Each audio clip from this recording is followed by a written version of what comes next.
that I have a contradiction in my stance when you both know basically nothing about it, because we've been going on this hypothetical that we both look at it and know that it's very different than a pregnancy that a woman's experiencing. That's a point Okay? of an So analogy. all I can say, That's a point can of an I analogy, Miranda. just finish? Miranda, that is the point Please, of an man. analogy. We're comparing two completely different scenarios that are completely the same within a given context. And the context in which these like scenarios are completely the same is the fact that both the fetus and the brain dead patient are human, and the fact that both the fetus and the brain dead patient are alive. Okay, so basically, like my closing statement would probably just be that you don't understand my stance. And I know that might be frustrating to hear, but you really don't. And Well, then articulate it to me I hope better. in the future, and that may be true, and I'm open to that. I'm open to learning. I feel like I've done like a pretty decent job overall, um, in the sense that I've engaged with your hypothetical. I've done my absolute best to answer the questions, even with things that like I'm not super like versed in, because that's not where I put my stance. Because that's the thing, right? Is I don't feel like we've truly even addressed the all the way through with my stance. It's like a very surface level, which may be Okay. easy for you to address, but ultimately it doesn't get us anywhere. So while I do appreciate like you letting me up and allowing me to speak, I don't think ultimately we will get anywhere. And I do Sweet. apologize for any you feeling like you have to be a kindergarten teacher. Well, man, I do um, appreciate you for coming up, but like at the end of the day, I do appreciate you for coming up, but at the end of the day, I think you like need to like revisit your stance, right? Because if you're saying like the two criteria that need to be met to have human rights is being a human and being alive, but then you don't grant human rights to another individual that's human alive, then you need to revisit your original premise of what would grant human rights. Because, like, if you're basically saying that we have a principle, all entities that are human and alive have human rights, this is what you're asserting. But then, if we can find an entity that is a human and is alive, and you wouldn't grant them human rights, you have a contradiction within your stance. So, what you need to do is you need to find a principle in which holds to be true like 100% of the time. consciousness. I mean, I think Sorry. that I, That yeah, I was, mean, I'm sorry. I'm just joking. Like, I'm not, I'm just No, I think like a friendly better fire. position that would lead to like not as bad like reductios or absurdisms would be holding relevance between a conjunction of past and present and future desires and the ability to deploy consciousness. Humanity plus consciousness equals moral value, right? And then also a conjunction of past expression and future desires, right? Because this doesn't yield those same absurdities. But like Right. Miranda, I do Well, appreciate you for coming up. I've heard some reductios of consciousness, so I don't know if the same can be said. Like, I would say vice versa for, Then give me but one. that's okay. Then give me a one. Oh, of consciousness? Yeah, Well, of my I stance that I mean, just well, articulated to I you. don't really like, I haven't really talked to anyone with, like, gone in depth with consciousness past the point of, like, it's an Okay, so you don't assumption. have one. So I will give, You don't have one. I appreciate you for coming up. We're gonna go to move on to our next guest, guys. Make sure if we are in those guest requests that we do think that like abortion is gonna be morally wrong, y'all. We are just looking for some debates here tonight. Yeah, bro. We're gonna go to move on to our next guest. Once again, y'all, if we are in those guest requests, make sure that we do think that like abortion is gonna be wrong and that we are pro-life, y'all. All right, guys. Moving on to our next guest here, chat. They're loading up, everybody. Let's just go ahead and give them a second, y'all. Let's just go ahead and give them a second. Alrighty, Anna's not loading up. Then also, everyone calling me rude in the comment section, unironically cope. All right, guys, our next guest is loading up in here. Everybody, let's just go and give him a second. What's up, Alexia? How old are you? Um, okay. I just wanted to say that I'm pro-choice, but I really, really, really wanted to speak to her because I do have personal experience with pregnancy. Very nice. Unfortunately, we are just looking for some debates here tonight, but I do appreciate you for coming up. Thank you so much for joining me, Alexa. We're going to go to move on. Make sure, guys, if we are in those guest requests, that we do think abortion is wrong and that we are pro-life, y'all. Our next guest. Hey, what's up, Tyler? How old are you? Okay, Tyler just left. Moving on to our next guest here, chat. Once again, if we are in this guest request, make sure that we do think abortion's wrong and that we are pro-life, guys. Once again, let's go ahead and get our next guest up in here right now, y'all. Our next guest is loading in right now. What's up, man? How old are you? I'm 20. You're 20. Sweet. Do you think abortion's wrong? Are you pro-life? I I would consider myself pro-life, yes. Nice. But So why do you think abortion's wrong? no, mainly I'm just joining because your analogy to brain dead people is completely wrong. Brain dead people are dead. Okay, so then what's the point of life support? Well, okay, so when my brother went brain dead, they kept him on life support for 3 days to make sure that his brain was dead. Well, it's called brain death, right? Because the brain is dead. We don't observe any cognitive function. However, we're still going to observe biological life within them. That's like the point of life support is to keep them alive. No. Once you're brain dead, okay. you're gone. Once you're brain dead, you're dead. Your, There's no your coming back cognitive from- functions are dead, Yes. right? But what we're talking about is biological life, right? So you're saying like if you don't have any cognitive function, you're dead? Yes, if your brainstem is dead, you're gone. Okay, There's so no if you coming don't back from if you don't have cognitive function, you're dead, correct? Correct. Is a fetus prior to the point when they have cognitive function dead? I wouldn't say, I would say no. So then therefore the lack of cognitive function does not equate to death. What do you mean by that? I mean, yeah, you just said that the lack of cognitive function, if you don't have cognitive function, you're dead. So therefore, before a fetus has cognitive function, they're dead, according to you. I mean, at which point does a fetus not have cognitive function, though? I think the brainstem starts to develop at about 8 weeks. So are you saying that like a fertilized embryo is dead because they don't have cognitive function? No. Okay, so But I'm then saying therefore, it makes no sense, though, to make that analogy, because a brain dead person doesn't have, like, any chance, as where a fetus does have a chance. like a chance at like life as you or I know it. Yeah, sure, that's a symmetry breaker that you could assert, and like I mean that's kind of like the symmetry breaker that like I'd hope someone would assert. But like in the context of like human rights being granted to individuals that are human and alive, like the chance for a life like yours or I doesn't matter. All that matters is these two conditions or criteria being met. Right? Because like if you want to say that human rights are dependent upon like a future like ours or future subjective experiences, then that's fine. But then once again, this was not one of the like delineated criteria within the given argument. In the context of the argument, it's completely analogous in the sense that both individuals are alive and both individuals are human. But the brain dead person is not alive. Yeah, so what are the 7 characteristics of biological life? I'm not sure. Why don't you tell me? All right. I mean, we could run through them if you want. I got them open right here. So like we're gonna see like a lot of different like characteristics that would be indicative of biological life. But like the most important ones are pretty much gonna be like respiration, nutrition, excretion, growth, sensitivity, and like these are gonna be like the main ones. Like like cellular reproduction. Right. This is biological life. They can't do any of that. Yeah, brain dead people do brain- cellular brain dead people do cellularly reproduce. How so? In what aspect? And their fingernails grow. That's an example. Their hair grows. Their skin, falls off and regrows. They cellularly reproduce in the same way that you or I do. I guess I have firsthand experience. I've Your firsthand experience, dude. is what the doctors were telling me, and I think that the doctors would be correct over you. Okay, so first Once of all, a that's patient baseless is brain dead, conjecture. they are dead. Yeah, they They're don't have not cognitive function. Like, I mean, like I think that there's just like, okay, so what we're experiencing right now is that we're talking about biological life. Brain dead patients are biologically alive in the same sense that you or I do, but the difference is they don't have cognitive function.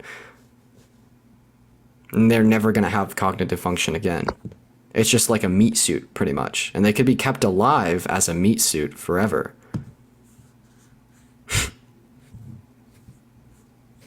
They can't. They would decompose. Your brain has to have function to, like, keep your tissues alive.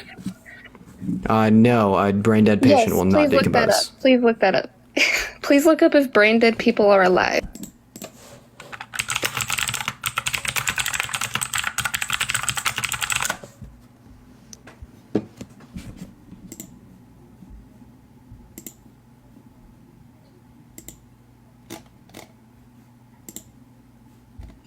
So would you say that like the skin cells are just dead?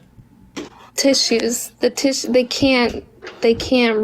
You can't keep tissues alive without brain function. If Yeah, you look up why if do I brain- have something here from the Hastings Centers denoting like biological life within brain dead individuals? Okay, I mean, just so you could look this up. if It's called the brain dead Hastings Center. people are alive at One all. second. It's They're called not. one second. It's called the Hastings Center. So the Hastings Centers posted a bioethics form essay. Individuals declared brain dead remain biologically alive. This was published in 2021, and this is going to be like a academic piece that goes over the biological life observed within like brain dead individuals. And this would just all have to go down to how you would define death in comparison to how I would define death. But basically, like what we're saying is that there's not going to be biological like death observed within like the individuals that are brain dead, right? But they're not like alive in the sense that they can't like observe the world around them, et cetera, et cetera, et cetera, right? But anyways, I would like to stay on topic here. So do you think that abortion's wrong? Yeah, I Okay. personally do believe it would be wrong. Yeah, so sure. Why do you think abortion's wrong? Just me personally, the reason why I think it's wrong and why I wouldn't get one is because I would feel guilty. I feel like I'd feel guilty for taking away a life that didn't ask to be here, that I put Okay. here. Are you vegan? No. Okay, so then are chickens alive? Yes. Okay, so then why isn't it wrong to kill a chicken? Well, I don't really have as much empathy for a chicken as I do a child. Okay, so Of humans. if a serial murderer doesn't have empathy for a human, would it be wrong for them to kill a human? A serial murderer, if they didn't have empathy for a human, would it be wrong if they killed a human? Yep. Kira, I appreciate you for the $10 over Cash App. Well, yes, regardless of not of their empathy. Okay, so then just because you don't have empathy for unaliving a chicken doesn't mean it's not wrong to unalive a chicken. Because you basically said that it's wrong to get an abortion because a fetus is biologically alive. So therefore, we could just extend it. One second, please. Have in common? Yeah, biological life. Because you said it's wrong to unalive a fetus because it's biologically alive.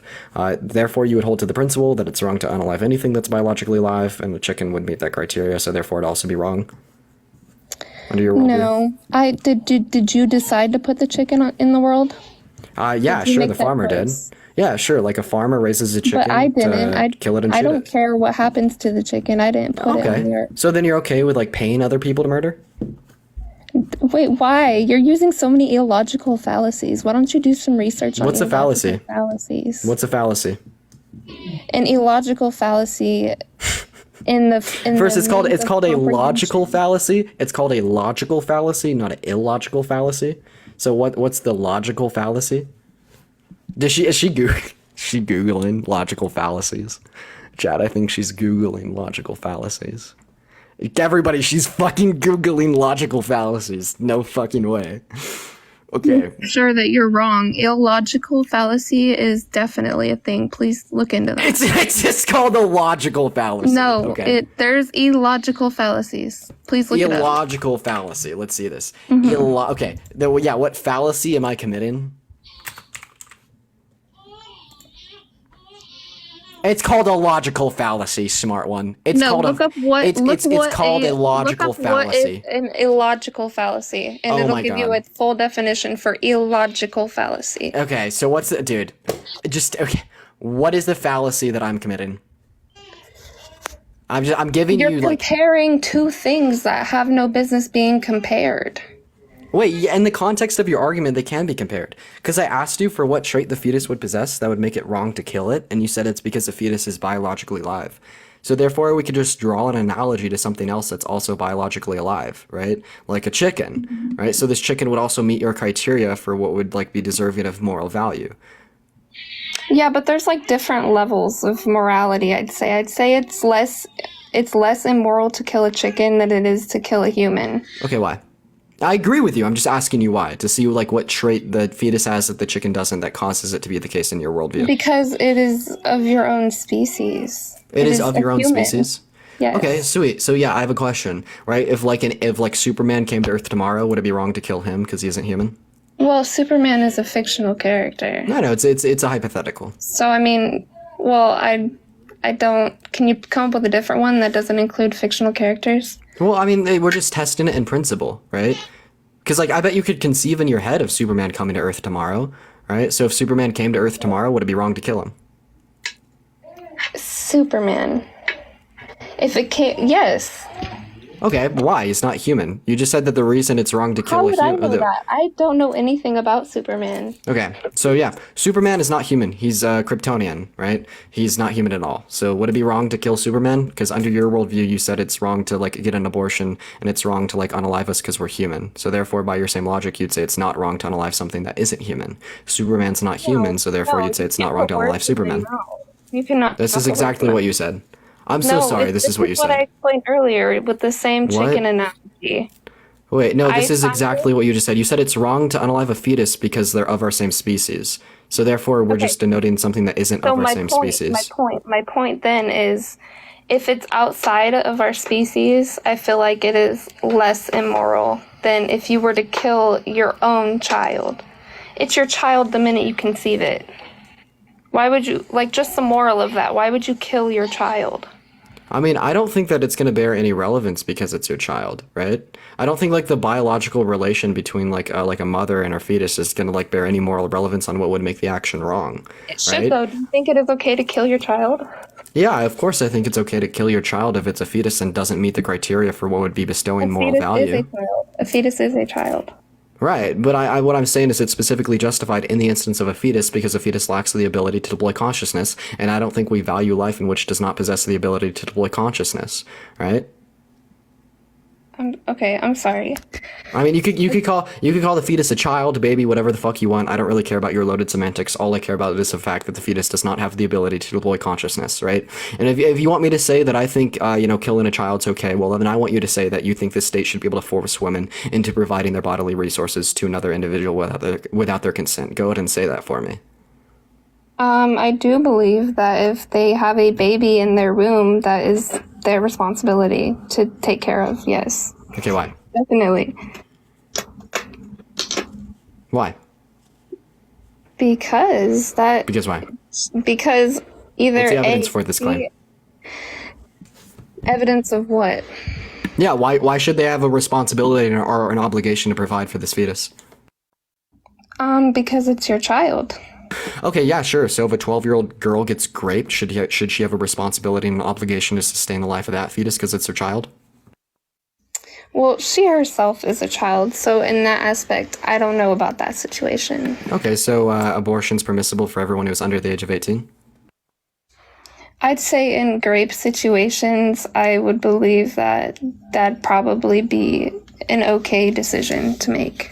Wait, why? Because it's still her child. The entire justification that you've been saying that abortion is wrong because it is your child, Yeah, right? Regardless if it's sexual assault, rape, or like if they're 12-year-old or 42-year-old, it's still their child. So you were actually going to see like no logical distinction under your worldview in that sense?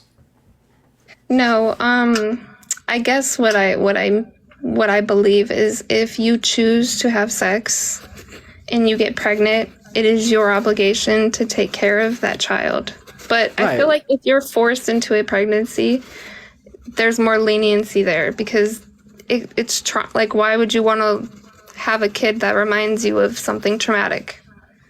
Okay, yeah, sure, first. So, yeah, I don't agree with the notion that, like, if you choose to willingly engage in the act of intercourse, that you'd have any obligation to sustain the life of a child, right? Because I don't think that you can have an obligation to a non-person, right? You can't have an obligation to something that doesn't bear any moral relevance. So, like, right, if I choose to start painting a canvas, do I have an obligation to finish painting the canvas? No. And I would deem this in an analogous sense if I were a woman and I chose to engage in the act of intercourse and got pregnant, I would not have an obligation to sustain the life of that fetus. For the same reason that neither the canvas and the paint nor the fetus would have any moral relevance whatsoever, because both the canvas and the paint and the fetus lack the ability to deploy consciousness, right?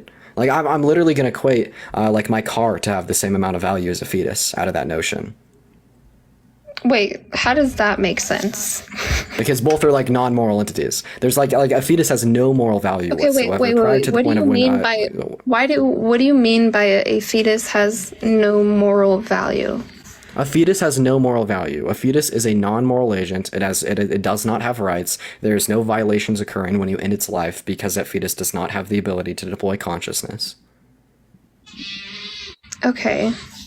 So just because it doesn't have rights, we should kill it? Well, killing it wouldn't be wrong, because killing something would be wrong if and only if what you're killing had the right to life. Yes. That's interesting. I mean, that's just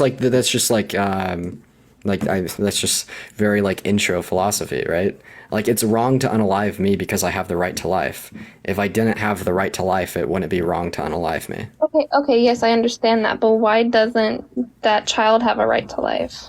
Because that child does not have the ability to deploy consciousness until 24 weeks. So prior to that point, it would not have the right to life, as the ability to deploy consciousness is what would grant that right. But it has a beating heart. Is that Okay, not? sure. Do you think it's wrong to kill a chicken? I No, mean, does a chicken have a beating heart? it could be wrong, but it's less wrong than killing a human child. Well, if like your only delineating factor of why it would be wrong to unalive a fetus is the fact that the fetus has a beating heart, we're also going to observe this trait within a chicken, right? Because a chicken also has a beating heart. So therefore, it should be just as wrong, like based upon the criteria, given. No, like I keep telling you, a chicken's a lot different than a human. Okay, so then obviously you'd base moral value off of some other trait than a beating heart. Because if you think a chicken's different from a human, then obviously you'd base moral value off of something that a human has and the chicken does not have. So what trait does a fetus possess that the chicken does not possess that gives a fetus more moral value? That it is a human. That it's a human, so therefore the only distinction would be the species. So then therefore, like you would have more moral value than Superman because you're a human and Superman isn't? Yes, because Superman is a fictional character. No way, I we're not do talking have about like more the fictional moral aspect of this. It's just going to be like I'm hypothetical. not going to leave that aspect out because that's a factual aspect. That is a fictional character. Well, it's to test your principle in theory. What we're doing is we're testing your principle in theory. So I mean, if you don't have the ability to abstractly think and apply your logic and your principle to hypothetical situations, then I don't think I don't think you possess enough intellect to make decisions that could potentially infringe upon the rights of 70 million American women. If you cannot like abstractly think to a degree to comprehend what a hypothetical is, then I don't think that you should be voting for like pro-life legislation. All right. So maybe let's split it in something that could be a little bit more relevant. So if like an alien came down to Earth tomorrow that like looked like you and I, had the same desires as you and I, had the same like ability to rationalize the world around them as you and I, same ability to have emotions, express them, and engage in conversation, have subjective experiences, be conscious A through Z, would you say that they would have less moral value than you and I simply because they are not of the human species? Yeah, that's probably what I'd be saying. Yeah, that's absurd. That's absurd. Do you believe in I God? think it's absurd for you to say it's okay to kill a child. Do you believe in God? I do not. Okay. If you were to believe in God, would you say that God would have less moral value than you and I because he's not human? Well, that's not a good question because I don't believe in God. So I don't If know you were to how- believe in God, How am I supposed to know how I would feel if I did believe in God when I if don't? you were to believe in God, would God have less moral value than you because God's not human? I don't believe in God. I'm asking, if you were to believe in God, would God have less Use moral value something than that you? is non-fictional. Can Bro, you not? okay, listen. The point being, this is like the whole point of hypotheticals. If you just can't engage You with can't come up with hypotheticals, a hypothetical that isn't fictional. do you understand like all that a hypothetical, like the criteria in which a hypothetical would need to meet in order to like validly like test your principle is simply going to be it being metaphysically possible. As long as it doesn't like violate any of the three laws of classical logic, then it is like viable within like the sphere of debate. Superman Do you is know how to physical, but navigate a debate? all that we're at. Yeah, so all that I'm asking here is if Superman were real, right? We're just assuming in this fictional reality that Superman's real. Under your worldview, Superman would not have rights and would be less valuable than you because he does not have the same genetic code as you. Like, I mean, if you just like don't understand what a hypothetical is, like, please do your research. No, I definitely do. I just don't think they hold any relevance to. They hold relevance because it tests your principle. Like, can you just admit? No, the reason that you don't want to engage with a hypothetical is because you know that it will show an absurdity within your position. Can you agree that if Superman were real, that Superman wouldn't have as much moral value or have as many rights as you because he doesn't have the same genetic code as you? Could you just like admit to that? No, I wouldn't feel like he's less of me. No, I wouldn't Okay. feel that. So then therefore, right, when you earlier said that we have our moral value because of our genetic code, and now you're saying that you still feel like Superman wouldn't be less than you, even though he doesn't have your same genetic code, you have a contradiction in your principle, right? So we're just talking about like your principle and your logic, and you just showed a contradiction within your logic. Okay, but I don't get it because this has nothing to do with whether abortion is wrong in the first trimester. Well, it actually does, right? Because you said abortion's wrong because they're human. You said we get our moral value because we're human. Do you think abortion is okay outside of the first trimester? No, so I don't. I think it's wrong after that. But now I'm just gonna go ahead and like repeat this. So you said abortion's wrong because the fetus has moral value, and moral value comes from the fact that we're human, right? So all that we're doing is we're testing that last bit. Moral value comes from the fact that we're human. I do not think that moral value comes from the fact that we're human, and I showed this to be the case even under your own worldview, because if Superman were to be real, you still think Superman would have moral value. So therefore, moral value must come from some other traits than our genetic code, right? Because Superman doesn't have our genetic code, yet you think he'd have our same moral value, right? And I think the trait in which moral value would come from would be one's ability to deploy consciousnness, because this is going to be the consistent trait observed in myself and within Superman. So you would be okay with murdering a child? The definition of murder is an unjustified unaliving of another individual, and I specifically think that the action of abortion is justified, so therefore it wouldn't meet the criteria for why being would murder. it be justified to murder a child? Yeah, so it'd be justified to murder a fetus, right? To kill a fetus. It's in the definition. You could call it whatever you want. Do you want me to call do you want me to call it a child? I don't mind calling it a child if it makes you happy. Yes, because that's what it is. Okay, so the medical terminology as reference to it is called a fetus. You demoralize it to make it. Oh my god, no! And you use the word child you do. to fucking intuition pump people and make people emotional. Because it is a child. 1 second. No, let me get this abundantly clear. You use the word child to intuition pump people and to make them emotional because you don't have a logical argument. All that you want to do is you want to vote for legislation that infringes upon the rights of 70 million American women, and the only tool or tactic that you can use to get people to agree with you is by using very fallacious and abusive language, such as calling the fetus a child, right? But terminology aside, I specifically think the action of abortion is justified out of the notion that I think moral value would arise out of like the ability to deploy consciousness, and I think that consent is context specific, and just because a mother could consent to the act of intercourse doesn't mean that mother's going to consent to the act of pregnancy. And then I also think understanding the nuances associated with what would grant moral value, and particularly in like side by side with consciousness, is going to be important. And then I also think it's funny that you call yourself pro-life, because I think the movement is the antithesis of caring about life, because in areas where there's restricted access to abortion, people typically have lower access to education, lower levels of education, lower socioeconomic standings, and lower quality of lives, because these unwanted children were forcefully brought into this world by the legislation in which you voted for, right? Okay, I think that mothers should be able to make the responsible decision of terminating a pregnancy and negate all levels of trauma and pain associated with pregnancy and childbirth, and negate all potential obligations incurred by that of parenthood and that of financial means. So if anything, I care about life and you don't. So don't try to intuition pump me about murdering a child. Also, define intuition pump. What is that? What are you saying to me? Yeah, when I say you're intuition pumping by saying I'm murdering a child, you're just making people feel emotional with no logic. That's what you're doing. There's no logic to substantiate this notion that I'm murdering a child and that's so bad. You're just using fallacious language. Why is that unlogical? Because, I mean, you could define a fetus as a child. Yeah, you could call it whatever you want, but you're specifically calling that so it makes people feel bad. Why does everybody use a different term?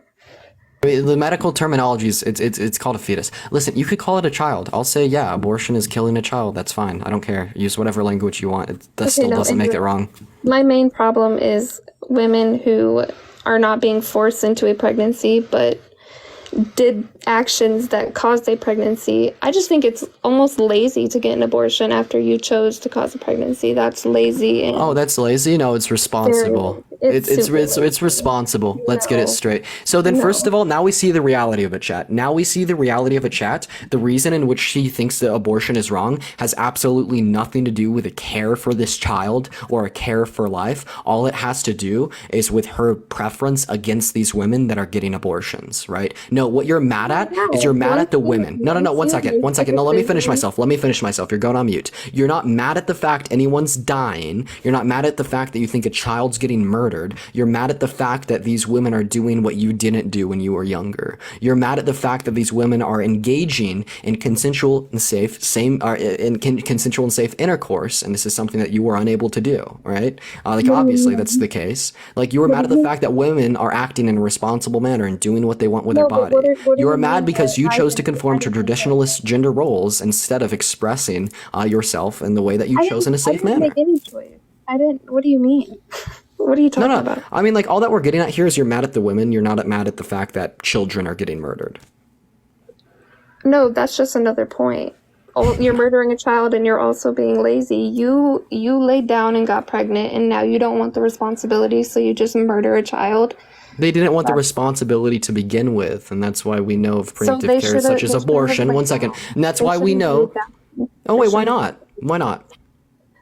Because you can get pregnant when you do that. You can get pregnant, right? You know that, right? Right, So they do know that. So but what's wrong about ending a pregnancy? So see, that's where it boils down to. That's where it boils down to, is that there's nothing wrong about terminating a pregnancy, right? And then you were just asserting that as being wrong and then yapping about how they're murdering children and being lazy. Honestly, you're being intellectually lazy. Exactly No, 1 second. I want to make this abundantly clear. You are being intellectually lazy because you are absolutely unable to substantiate this notion. So please stop advocating for policies that will infringe upon the rights of 70 million American women, infringe upon the access to healthcare to 70 million American women, and infringe upon the bodily integrity of 70 million American women, and, you know, having the state force or compel 70 million American women into providing their bodily resources to another individual without their consent, right? If you're going to make such drastic claims and hold such drastic beliefs that it can have very real world implications, you should at least have one fucking reason to do so. And the best that you've come up with till this point is the fact that it's a human, or the fact that it has a heartbeat. And like, I think, what have we shown? 10, 20 absurdities within those, two notions or worldview to this point already. You can insult me all you want. That's not an insult. Wait, I'm so sorry. How did I insult you? What about that was an insult? Chat, did I insult her?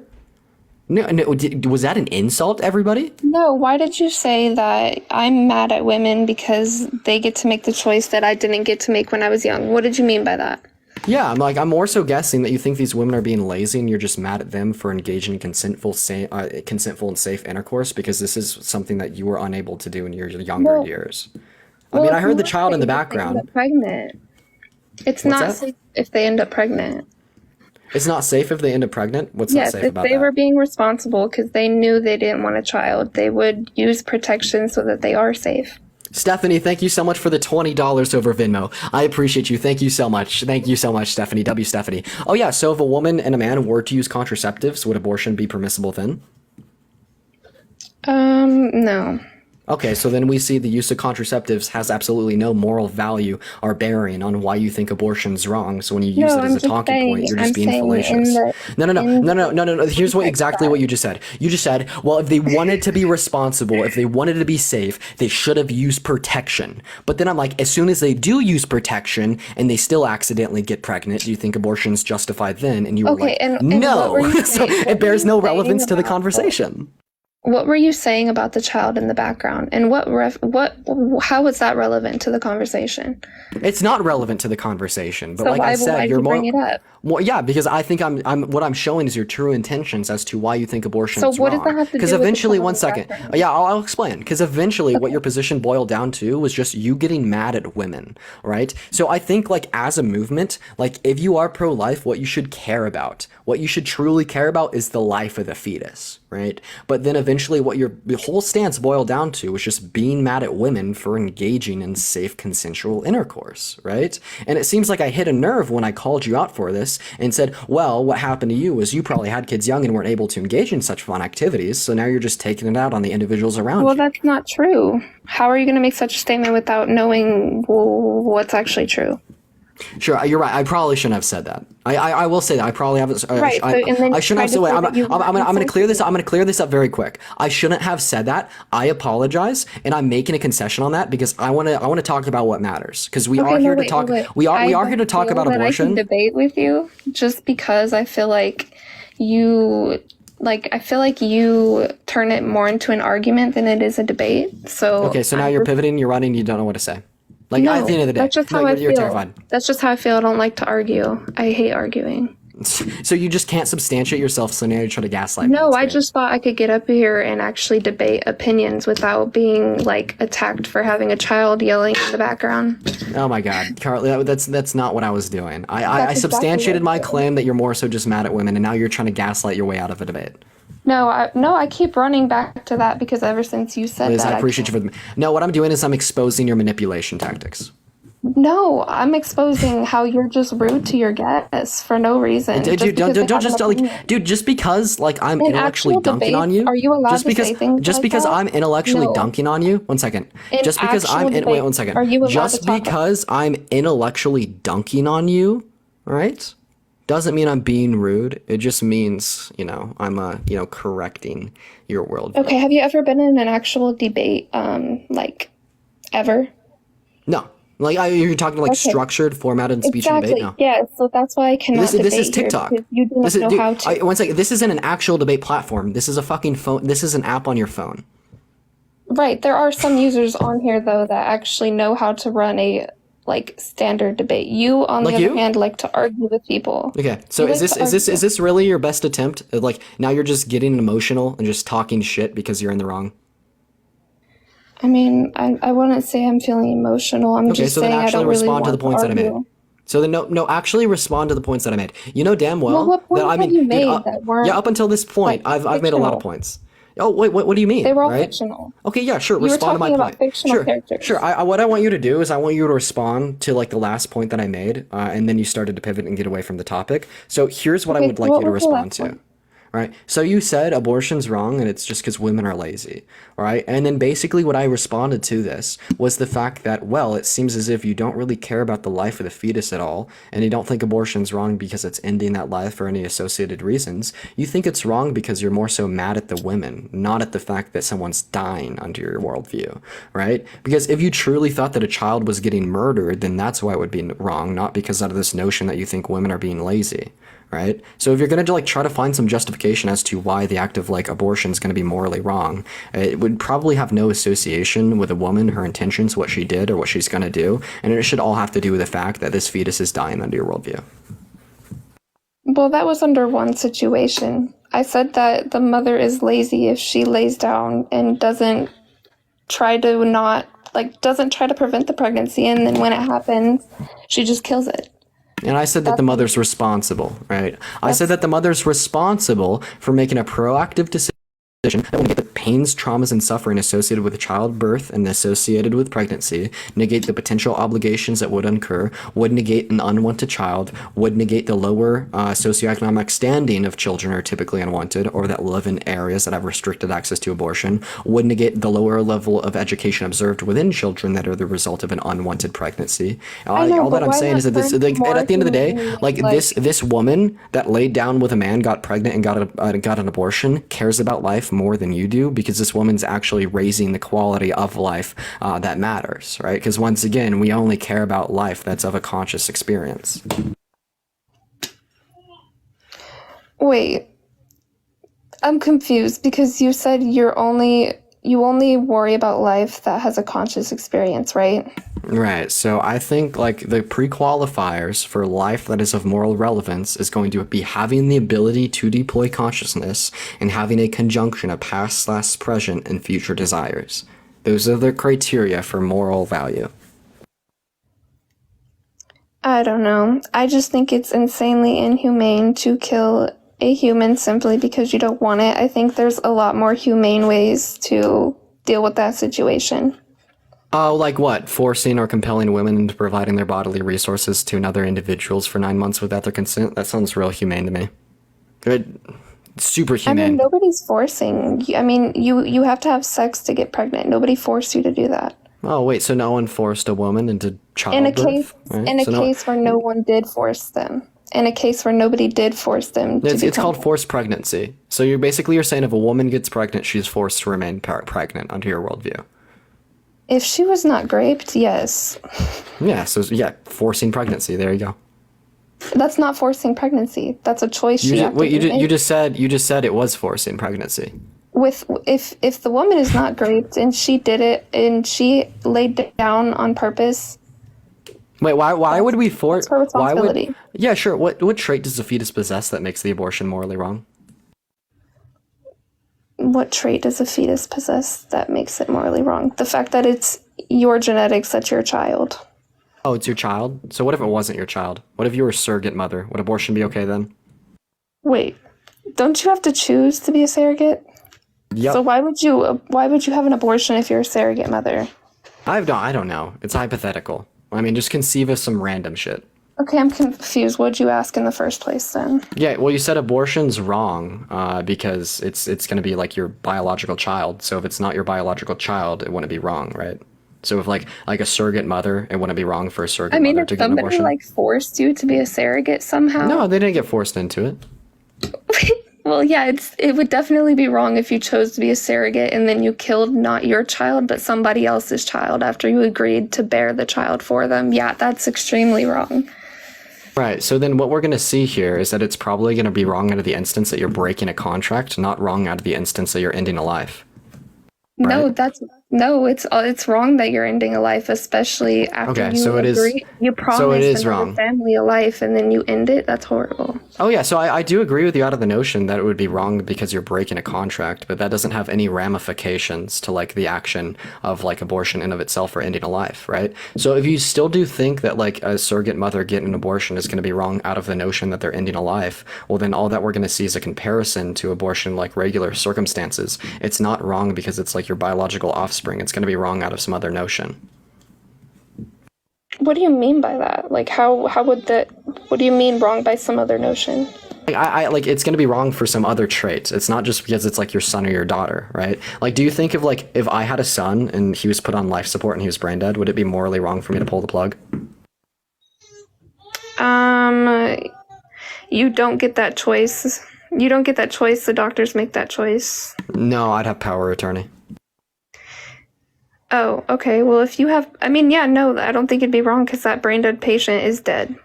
Wait, why? It's my son. And then also we've already touched on But that. they're already dead. Your son is dead already. If Brain, dude, we're talking about like the irreversible cessation of brain activity, right? Yes. Right. Then that's not equating to like biological death. Yes, that person is dead. Okay, we have different like descriptive meanings of death, right? What? How many meanings of death is there?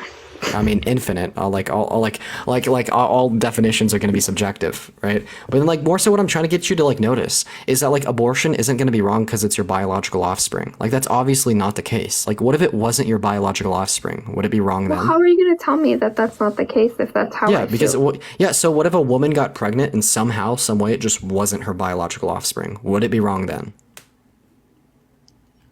How would I be able to answer that if that's like impossible? The answer's totally clear. Obviously, you should think it's still wrong, right? If like Right. it should be like an incredibly clear answer, right? So just somehow, some way, if a woman got pregnant and it wasn't her biological offspring, it would still be wrong under your worldview to get an abortion, correct? Yes. Right? Because like eggs can be implanted, right? So sweet. So why is it wrong in that instance? In the instance that it's not your child, Yeah. why would it be wrong to murder it if it's not your child? Yep. Well, I mean, like, can you murder anybody's child? Can you just like walk up and murder somebody else's child? Oh, wait, no, because they'd have the ability to deploy consciousness under, like, my worldview, right? So under your worldview, what trait does that fetus possess that would make it wrong to murder it? Or to unalive it? The fact that it's an alive child. The fact that it's human and alive? And it's a child. It's a child, so it's alive and it's a child. So yeah, would you feel like bad to like kill like a baby chicken? It's alive and it's a child. Actually, yeah, you wouldn't not catch me killing a baby chicken. Is that morally wrong? Yeah, I don't think people just kill baby chicken. Okay, so is it bad to kill an adult chicken? I mean, yeah. I mean, I wouldn't kill an adult chicken myself. Okay, so do you think everyone should be vegetarian or vegan? I think everybody has their right to their own opinion. Okay, so then therefore you should be pro-choice. If you think everyone has the right to their own opinion, then you think abortion should be legal because individuals can have different opinions than you? No. Okay, so then you just That's not contradicted what I'm yourself. saying. You just contradicted yourself. Because I said that it's their like personal preference what they would like to eat. How does that have Wait, one second. Is it wrong to unalive an adult human because they're not a child? Because you said it's like wrong to get abortion because they're a child and they're alive. So is Yes, it wrong why to would it unalive not a be wrong? non-child? Like as soon Why as would you that turn not be wrong?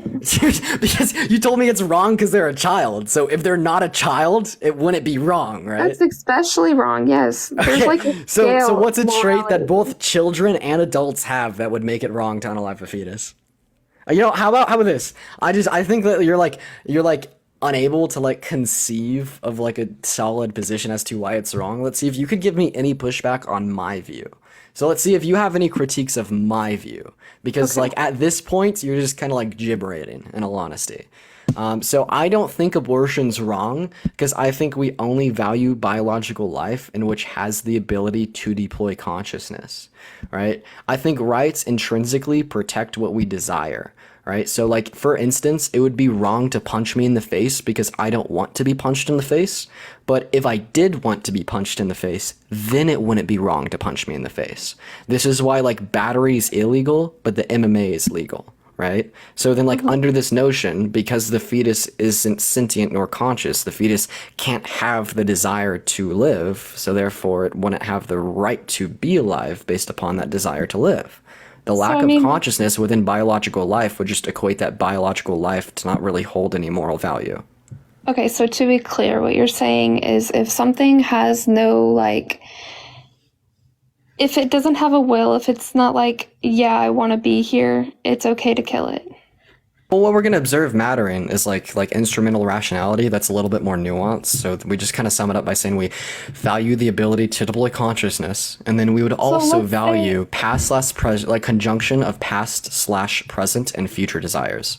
It's really the conjunction of the desires that matters, but we kind of just sum this up by saying we value the ability to deploy consciousness. I hope that I say this right, but do you think, so with that thinking, do you think that like somebody who has a mental disability and they're incapable of like a normal conscious or really conscious at all, do you think it's okay to kill them? Oh, well, of course not, right? Because I draw my like cutoff for abortion at 24 weeks. I mean, name one disability that would grant a lower level of consciousness than a fetus at 24 weeks. We value any level of consciousness. Well, what I'm saying is like people, I can't name specific disease. And oh my God, did you just ask a hypothetical? Sorry, that's what you did to me earlier. Sorry, continue. No, it's just because those hypotheticals didn't make sense to me because they are characters that aren't real at all. Like and I also don't know anything about Superman. For you to ask me about Superman would just be stupid because I don't have an opinion on that whatsoever, and it's not relative to this topic. Okay, whatever. Okay, so do you have any like contentions for my position? Anything at all? So, I mean, unless you have any critique of it, that must mean you're pro-choice, right? Because, like, if you don't have a critique with it, like, that means that you agree with it. Unless you could think of a reason to disagree, then you should, adopt the only way principle. that I would consider myself pro-choice is in the case that somebody was raped. I know, but no, could you, like, give me any, like, legitimate contention to, like, my reason why I'm pro-choice? If you can't contend it, if you can't show us a reason why it's incorrect, then if you were rational, you would adopt it, right? That's what we do. So if you can't show why it's wrong, then that would mean it's right. So therefore, we should believe in what's right. So therefore, you should be pro-choice. So give me a reason why my position's wrong. Go ahead. The only part of your position that I actually, like, think I understood was that you think that for something to hold any moral value, it has to hold a conscious, like a in their brain, like a Right. I mean, like, let's think about it this way. Like, chickens are obviously less morally valuable than humans, right? yeah.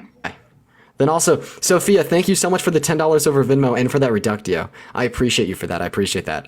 All right, yo, what's going on, chat? All right, guys, we're gonna move on to our next debate. Actually, no, W guessed in the comment section. She came around. Like, W guessed in the comment section. She came around. I honestly, I kind of like that. I kind of like that. We're gonna go and move on to our next guest here, guys. Make sure if we are on those guest requests that we do think abortion's wrong, that we are pro-life, y'all. We're just looking for some debates here today. But yeah, W guessed, honestly. What's up, Annette? How old are you? Okay, and Annette just left. Moving on to our next guest here, chat. Alrighty. All right, let's go ahead and see what our next guest has to say. Let's go ahead and see what Miss Bree has to say here, guys. And once again, guys, we are just looking for some debates. That was a W. That was a W guess. What's up, Bree? How old are you?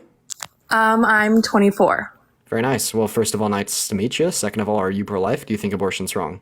I am pro-life, and I do believe that it is morally wrong. All right, sure. Why do you think it's wrong? So my position is that at any point that the child is conceived, at that point it is a human being, and you can say 24 weeks, 27 weeks, 22 weeks. At the end of the day, it's a human doesn't from the matter moment how of it develops. conception. What's that? It's a human from the moment of conception. Yep. Yep. And that's So what why I is believe. abortion wrong? So because I don't believe that it's right to kill a human being. So you hold to the premise it's always wrong to kill a human being? I do. Okay. Okay. So do you think it's like wrong for me to consent to having the plug pulled on my brain dead mother, effectively killing her? Obviously in those situations, that person is not going to make it through life. And there's a clear understanding, I would assume every time, that that person is not going to be able to function in life, and that typically they're very elderly. And in this situation, you have a child who could live a potentially amazing life, or even potentially not an amazing life, but still have the right to life.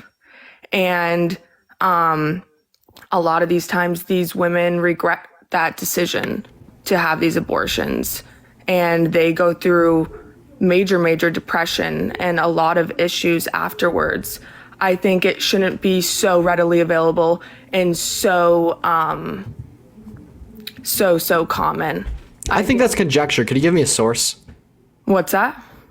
Yeah, give me 300,000. Planned Parenthood does 300,000 abortions a year. Okay, no, give me a source that this oftentimes leads in great depression and regret. I've Give spoken me a to source many. on that. No, give me an academic source. This is just pure conjecture. Give me an academic source that it doesn't. I mean, Okay, there's agree. Okay, so that's not how we do it here. When we assert a claim, we have to justify the claim. okay. So please justify your claim with statistics.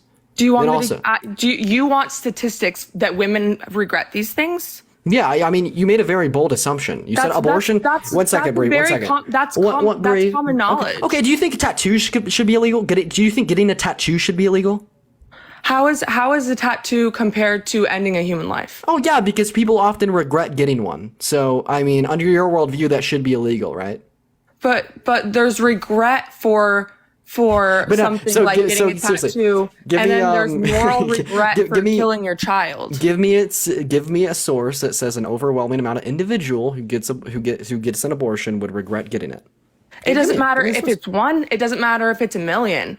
It doesn't matter how many would regret. I'm just saying that there are many women who oftentimes doesn't matter how many would either regret. and maybe regret isn't always the word, but sadness for what happened and what they went for through. what happened. You know, I have sadness Right? I have sadness for areas that have restricted access to abortion because within these areas, and now I can give you sources on this, what we oftenly see is a lower quality of life observed within the children living in the communities. What we often see is lower socioeconomic standings for the families and lower levels of education all around. All right? Because I have sadness for the mothers that get forced by the state into providing their bodily resources to another individual without their consent.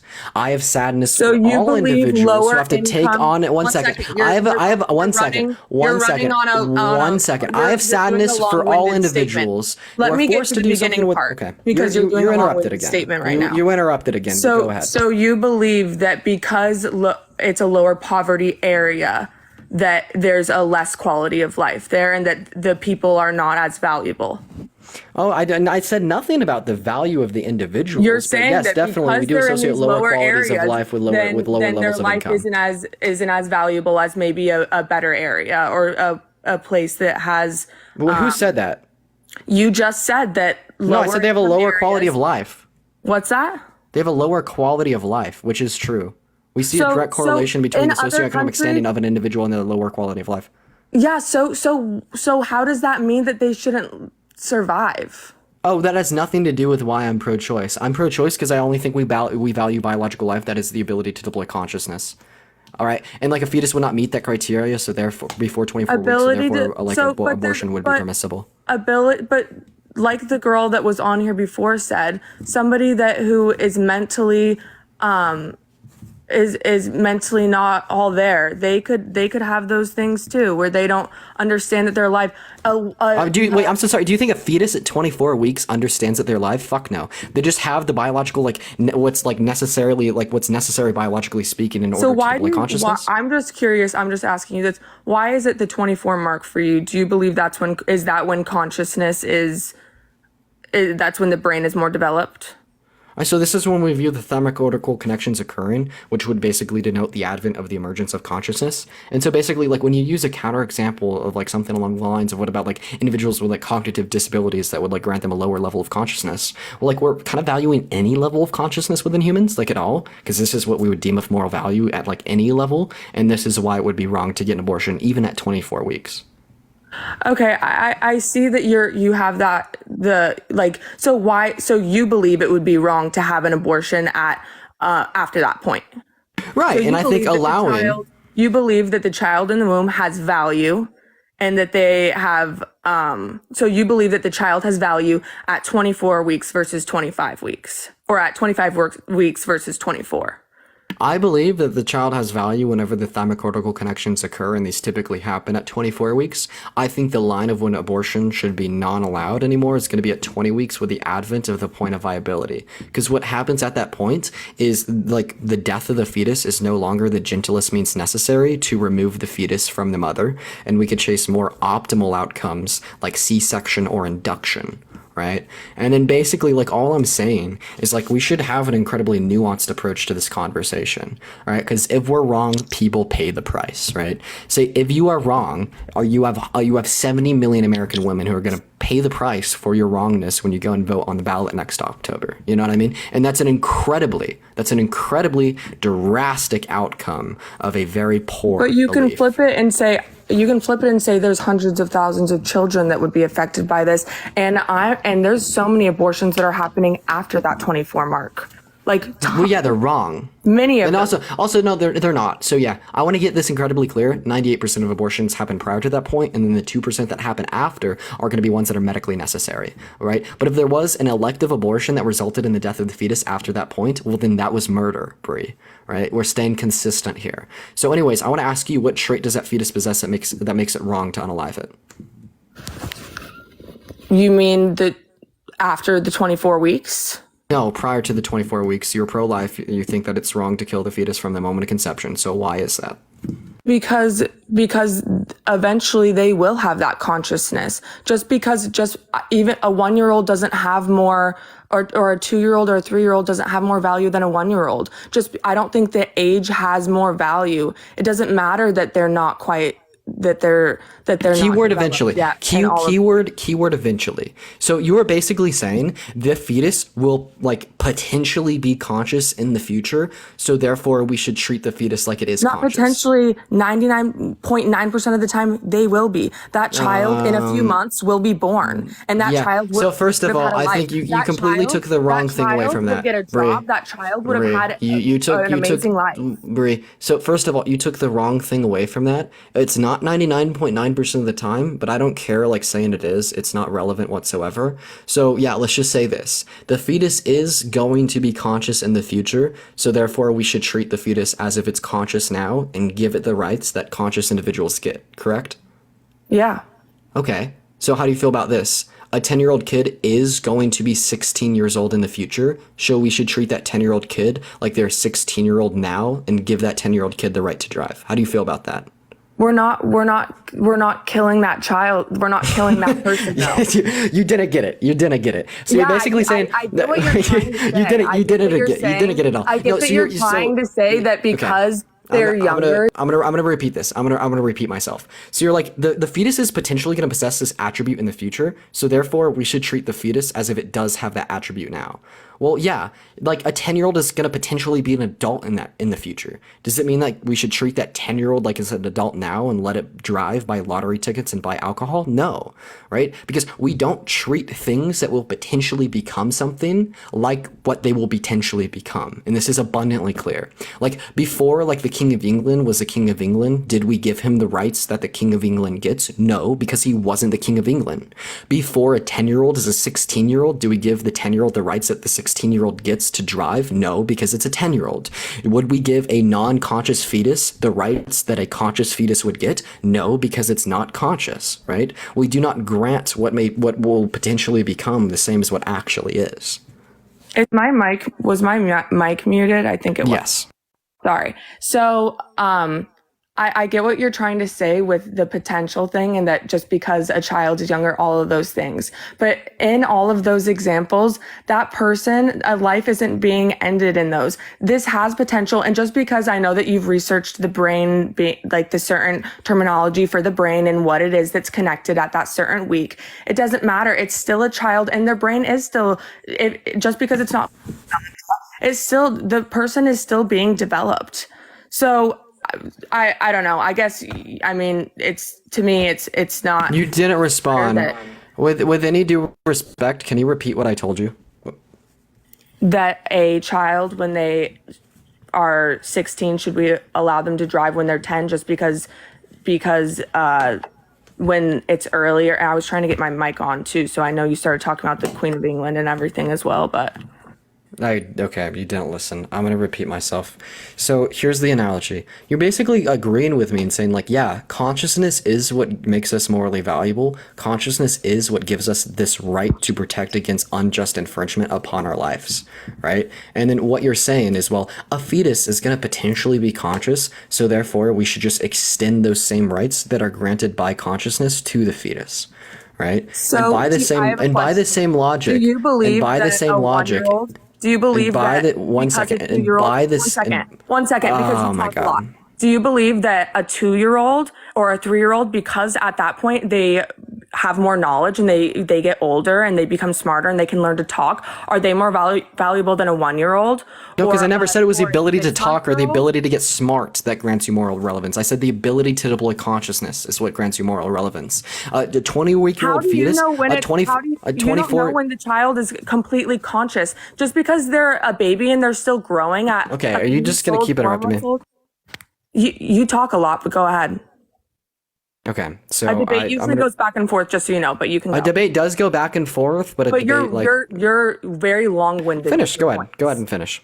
No. I just want to let you know your points are very long-winded, and you give like a lot of the same analogies 5 times the same way. But go ahead. Yeah, because you didn't even listen to the analogy. I did listen to it. It didn't make sense. It's not relative to killing a child. Somebody driving at 16 versus 10. I get the point you're trying to make on age, but that's not it. Okay, so now we're just gonna go ahead and we're gonna go back to this to this boilerplate here about the potentiality for it, right? Because I want you to understand this. All right. So try to listen here. Try to listen. I think I understand your point, but yeah. Okay, then what's my point? To make another Then what's my point, Brie? Your point is that the child at 24 weeks has a certain developmental, I'm sure it's something with the brain, but before that, their brain is still developing. It doesn't matter that there's a certain term that you've researched that happens to click at that point. The child is still a child before that. A human being is a human being before or after that certain brain connection happens. And they're still a child after that, and they shouldn't be killed. That's it. Yeah, I don't think the fact that we're human is what grants us moral value. I don't think our genetic code is what grants us moral value. I don't think our biological life is what grants us moral value. So you believe that we have the same intrinsic value as fish, dogs, cats? No. So why are human beings more valuable?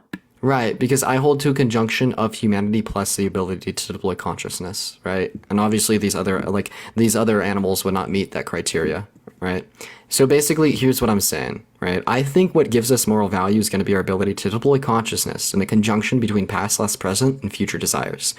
Since the fetus, prior to 24 weeks, does not have that ability, that fetus does not have any moral value. So again, you believe that we are human beings have more value than animals and those things just because we have the ability to. Oh no, just so yeah, we have more value than like other sentient beings just because we're human. I mean, I I don't mind holding to vegan ethics, but like that's just me being honest. I'm gonna be friends with someone that eats meat. Right? Because if I were to say like 1 second, like if I were to say that like all entities with the same with sentience like matter the same, well I'd just be being intellectually dishonest, right? Because I'm not going to be friends with someone that murders my neighbor, but I am probably going to be friends with someone that would pay for the murder of a cow. Right? So even though I think that's wrong, I'd still be friends with him. Therefore, I value humans more than I value cows. But what I'm specifically getting hung up on here is the fact that you have an inability to critique my worldview. I do have I've critiqued it many times, and I've said that I don't agree with your point. Name one critique, buddy. Sweetheart, 24 weeks?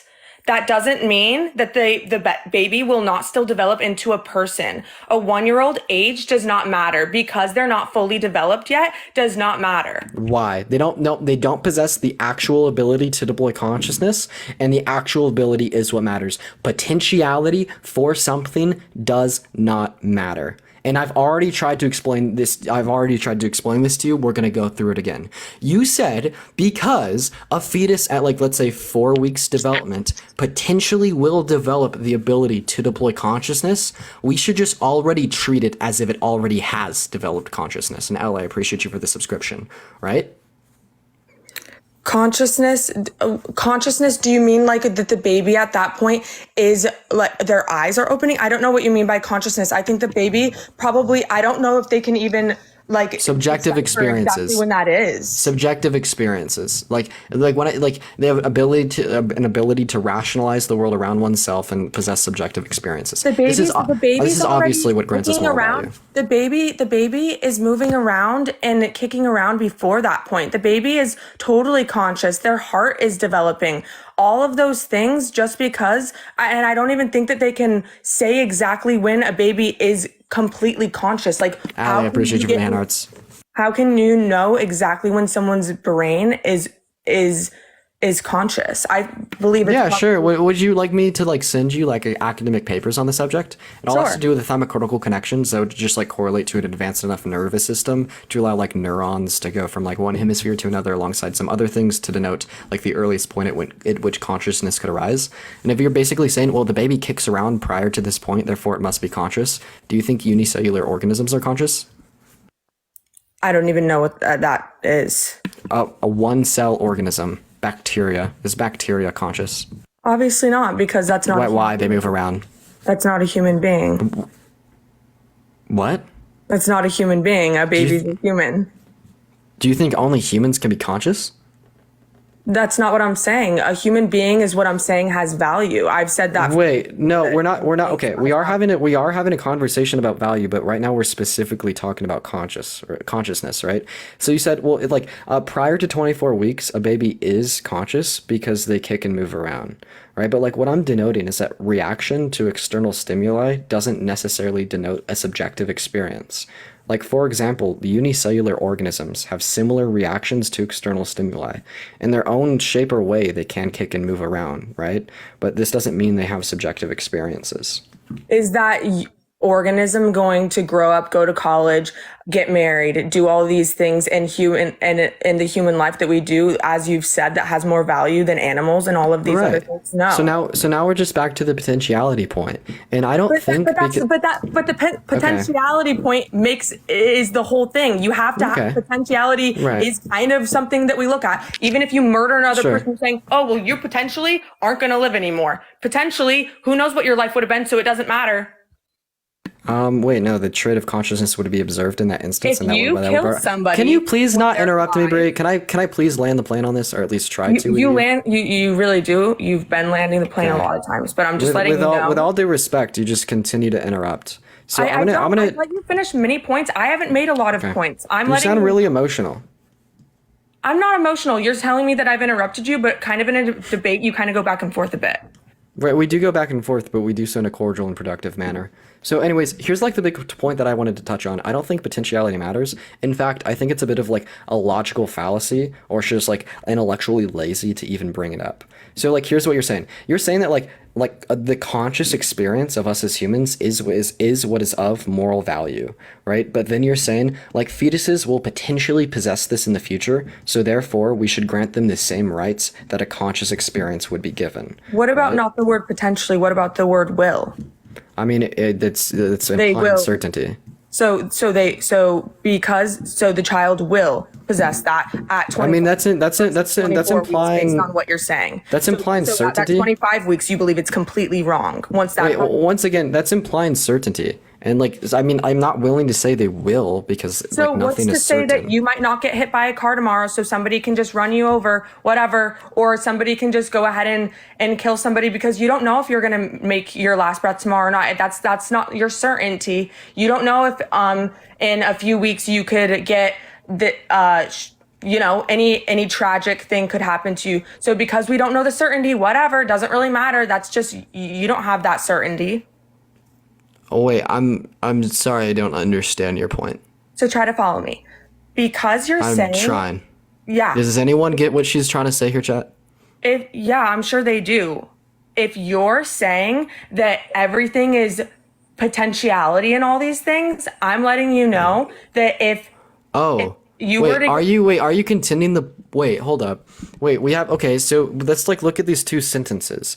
So a fetus is either certainly going to be a human like you or I, or a fetus is potentially going to be like a human like you or I. Right? So we obviously know that a fetus won't certainly be like you or I, or else miscarriages wouldn't exist. So therefore it could only potentially be like you or I. But like the actual language doesn't matter. I don't mind being like wrong for the point of this hypothetical if you just if you like the language better. So I'm just going to be like incorrect in this hypothetical, and like it'll still yield like the relevant outcome. So let's just look at this, right? I just think that it sounds a little better. It might right. That's fine. I mean, like that's no. wrong. I'm saying for 1 second. Like, I'm saying for we can still use that language. I'm saying because you realize that it's a human life, it sounds a little better in your head to say potentially, instead of I know that at 25 weeks, 26 weeks, that's a human being. Well, you don't know. Cut it off at 24 weeks. Wait, first of all, it's a human being from the moment of conception. What is it going to turn into? A frog? I mean, because you don't have a one. No, if it was certain, then miscarriages wouldn't exist. We're just talking about statistical truths here, honey. But just in you don't know certainly.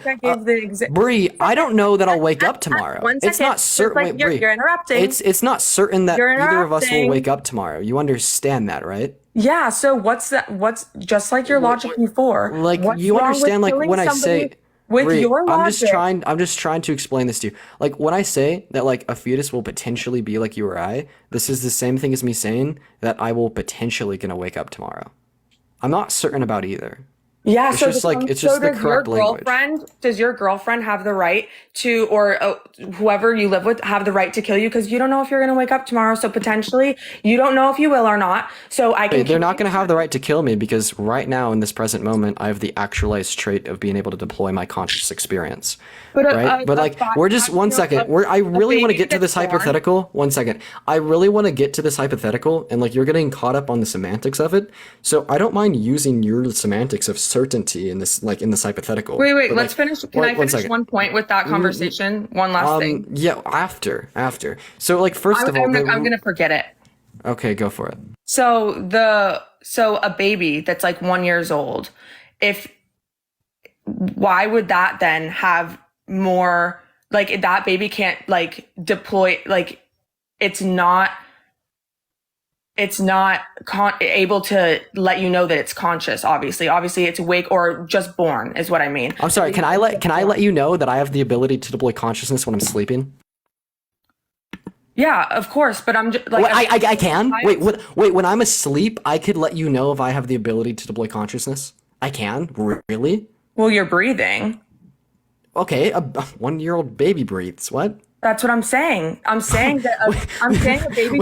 Wait. You want to wait? Just okay. I'm gonna respond to this, and then I'm finally gonna get to my earlier hypothetical. So first of all, like we don't need to ask someone if they're conscious, right? We've been able to like dictate this using like science and deduction, right? We could dictate like with the advent of like the thymocortical connections within the brain, connecting like the two hemispheres of the brain to the brainstem, that this is when an advanced enough nervous system is going to exist to allow for the emergence of consciousness, just like analytically speaking. Like we could observe this with like EEGs, EKGs, MRIs, fMRIs, etc. But then like back to my earlier hypothetical about like the whole potentiality thing. So what you're saying is like, I understand. You're interrupting Bree. Okay, Bree. So you're gonna go on mute. I'm like trying to have a conversation with you, but like yip yap. So anyways, let's talk about it. So you're saying like I'll just use your language about certainty. That's fine. You're incorrect, but whatever works better for you. So a fetus is going to be an individual like you or I. Therefore, we should treat that fetus like you or I. That is your argument, correct? Sorry, I was reading the comments for a second and I wasn't listening. Go for it. Okay. Repeat yourself. A fetus is going to be an individual like you or I. Therefore, we should treat this fetus like you or I, correct? Well, yes, and that human beings have moral values. So we treat each other with respect. We try not to hurt each other, and we try not to do that to kids. Babies. It was just a yes or no, Bree. Thank you. So now here's okay. You're welcome. So you just said because a fetus will be like you or I, we should give the fetus the same rights as you or I. This is what you agreed to. So because a 10-year-old will be a 21-year-old, should we give a 10-year-old the same rights as a 21-year-old? No, because obviously as we grow and mature and as we go through life as a human, we learn certain things. And then at a certain point, you're able to get more privileges as a human being. At least. Right. As we grow, we get more privileges that are correlated to our growth. Privileges aren't so as a fetus grows, the fetus gets more privileges that are in correlation to their growth. Well, right, and I can agree with you in the way that, like, I totally agree that 24 weeks. Well, not necessarily. I'm just saying I agree with you in the stance that, like, if a woman does choose to get an abortion, of course you would hope that she would do that earlier on than when the baby's at 9 months. Of course. Well, actually, I think it would be murder after 24 weeks, Bree. And I do. Murder. I think that this gets into. I think a big problem with the pro-life and the pro-choice is that a lot of the times, a lot of people are a little bit there in the middle, and people think that there's a complete one side or the other, and I think that a lot of people do on both sides. A lot of people that are pro-choice believe that you shouldn't be able to have an abortion at 7 months, 8 months, 9 months. And a lot of people that are pro-life believe that, yes, when a woman is a couple weeks pregnant, a few weeks pregnant, of course, I still believe that child would develop into a human being because they would, most likely. But like, It's already a human being, right? It's a human being from Well, the they moment would of develop conception. into a human that conscious, you would like you or I. deem Right? viable But to like be alive. we've already explained this though, because like we bestow certain rights and privileges to individuals based upon their biological development. Like for example, like when an individual meets the criteria of a developed enough prefrontal cortex at the age of 21 within America, they gain the right to drink.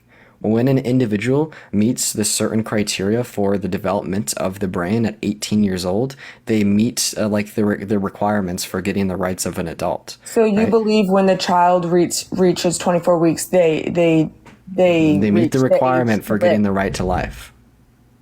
But see, so at 25 weeks, then your stance is wrong. Nope, you can't have it. 24 weeks, Exactly. that's when you believe that brain is completely developed. Well, it's not completely developed. It's just developed to the point at which consciousness can emerge.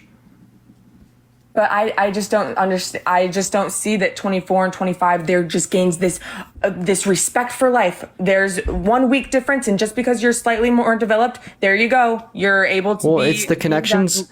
It's a thymocortical. So it's the connections of the thymocorticals, right? So But that this is. thymocortical could be freaking developing the next day. Oh, well, it's all based upon when the thymocortical connections develop. So what about when the baby's born and they're still going to keep developing later on in life? Like why is the age of the child just because it's younger? I get that It has you're nothing saying, to do with the age. It has to do with the connection of the thymocorticals. but the age does end up having to do with that because the littler they are, obviously that. So the age is like going to be like a secondary outcome of the connections, not like the cause, if that makes any sense. So like we're not like valuing a fetus differently because of how old it is. Happen later? We're valuing a fetus is because of the connections. Sometimes it happens later, sometimes it happens earlier, and that's why like we should have a precautionary stance to draw it at 20 weeks. So by your logic, you're saying you don't even know when exactly it happens, then women could be getting these abortions when you're saying that the life is viable. Oh, well, that's why we would draw like a month precautionary window, because we know it cannot occur before 22 weeks, but then we still draw another 14 days in front of that to be careful. Well, That's like the pragmatic So your stance should be 22 position. weeks because after that it's a No, human. my stance is 20 weeks. Okay, so before that, like I thought you said 24 before. Well, it's when they occur, but I draw it at 20. Just err on the safe side. Then also I mean, that's you when gotta the be really quantifiability sure about arises. that, though, because if you're saying it's Yeah, a human we are life sure. after that, Oh, it's a human life. they need to It's be a able to human test- life. but- Yeah, it's a but human you're life saying that it from has the moment of intrinsic conception. Once value again, after that of a right? human. We are sure about that, Brie. But you're saying that you don't know that it could happen at 24, 22, 20. Like I'm so sorry. Wait. No. What we do is we would conclude beyond a reasonable like shadow of a doubt that this is present or does not or is not there, right? And like this is the same thing we do with the court systems. Like, would you like uphold like a similar level of like proof or evidence to substantiate like an individual did commit a murder in order to send them to jail? Like, do you think that we'd have without a shadow of a doubt, complete fact, evidence, and proof to send someone to jail for murder? Yeah, we do a lot of the times. All right, so then like that's also what we're gonna need in the case of this, and then this is what we would have by the sciences to support it. Yeah, but what you just said is that the consciousness and this what is it called? The brain connector, the tube. Honestly, Brie, do you have any other questions? No, because you know that you said something that kind of fucked up your stance. You said I something. didn't.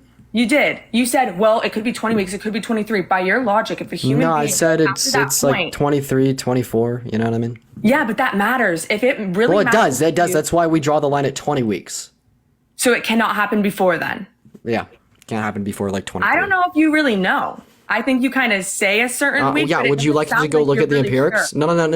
No. It's not me saying this. We could go look at like the National Library of Medicine. We definitely can. I'll definitely research that after this because you kind of sounded like you bounced around on the weeks after that, and that's really important. It denotes 24 weeks in the article.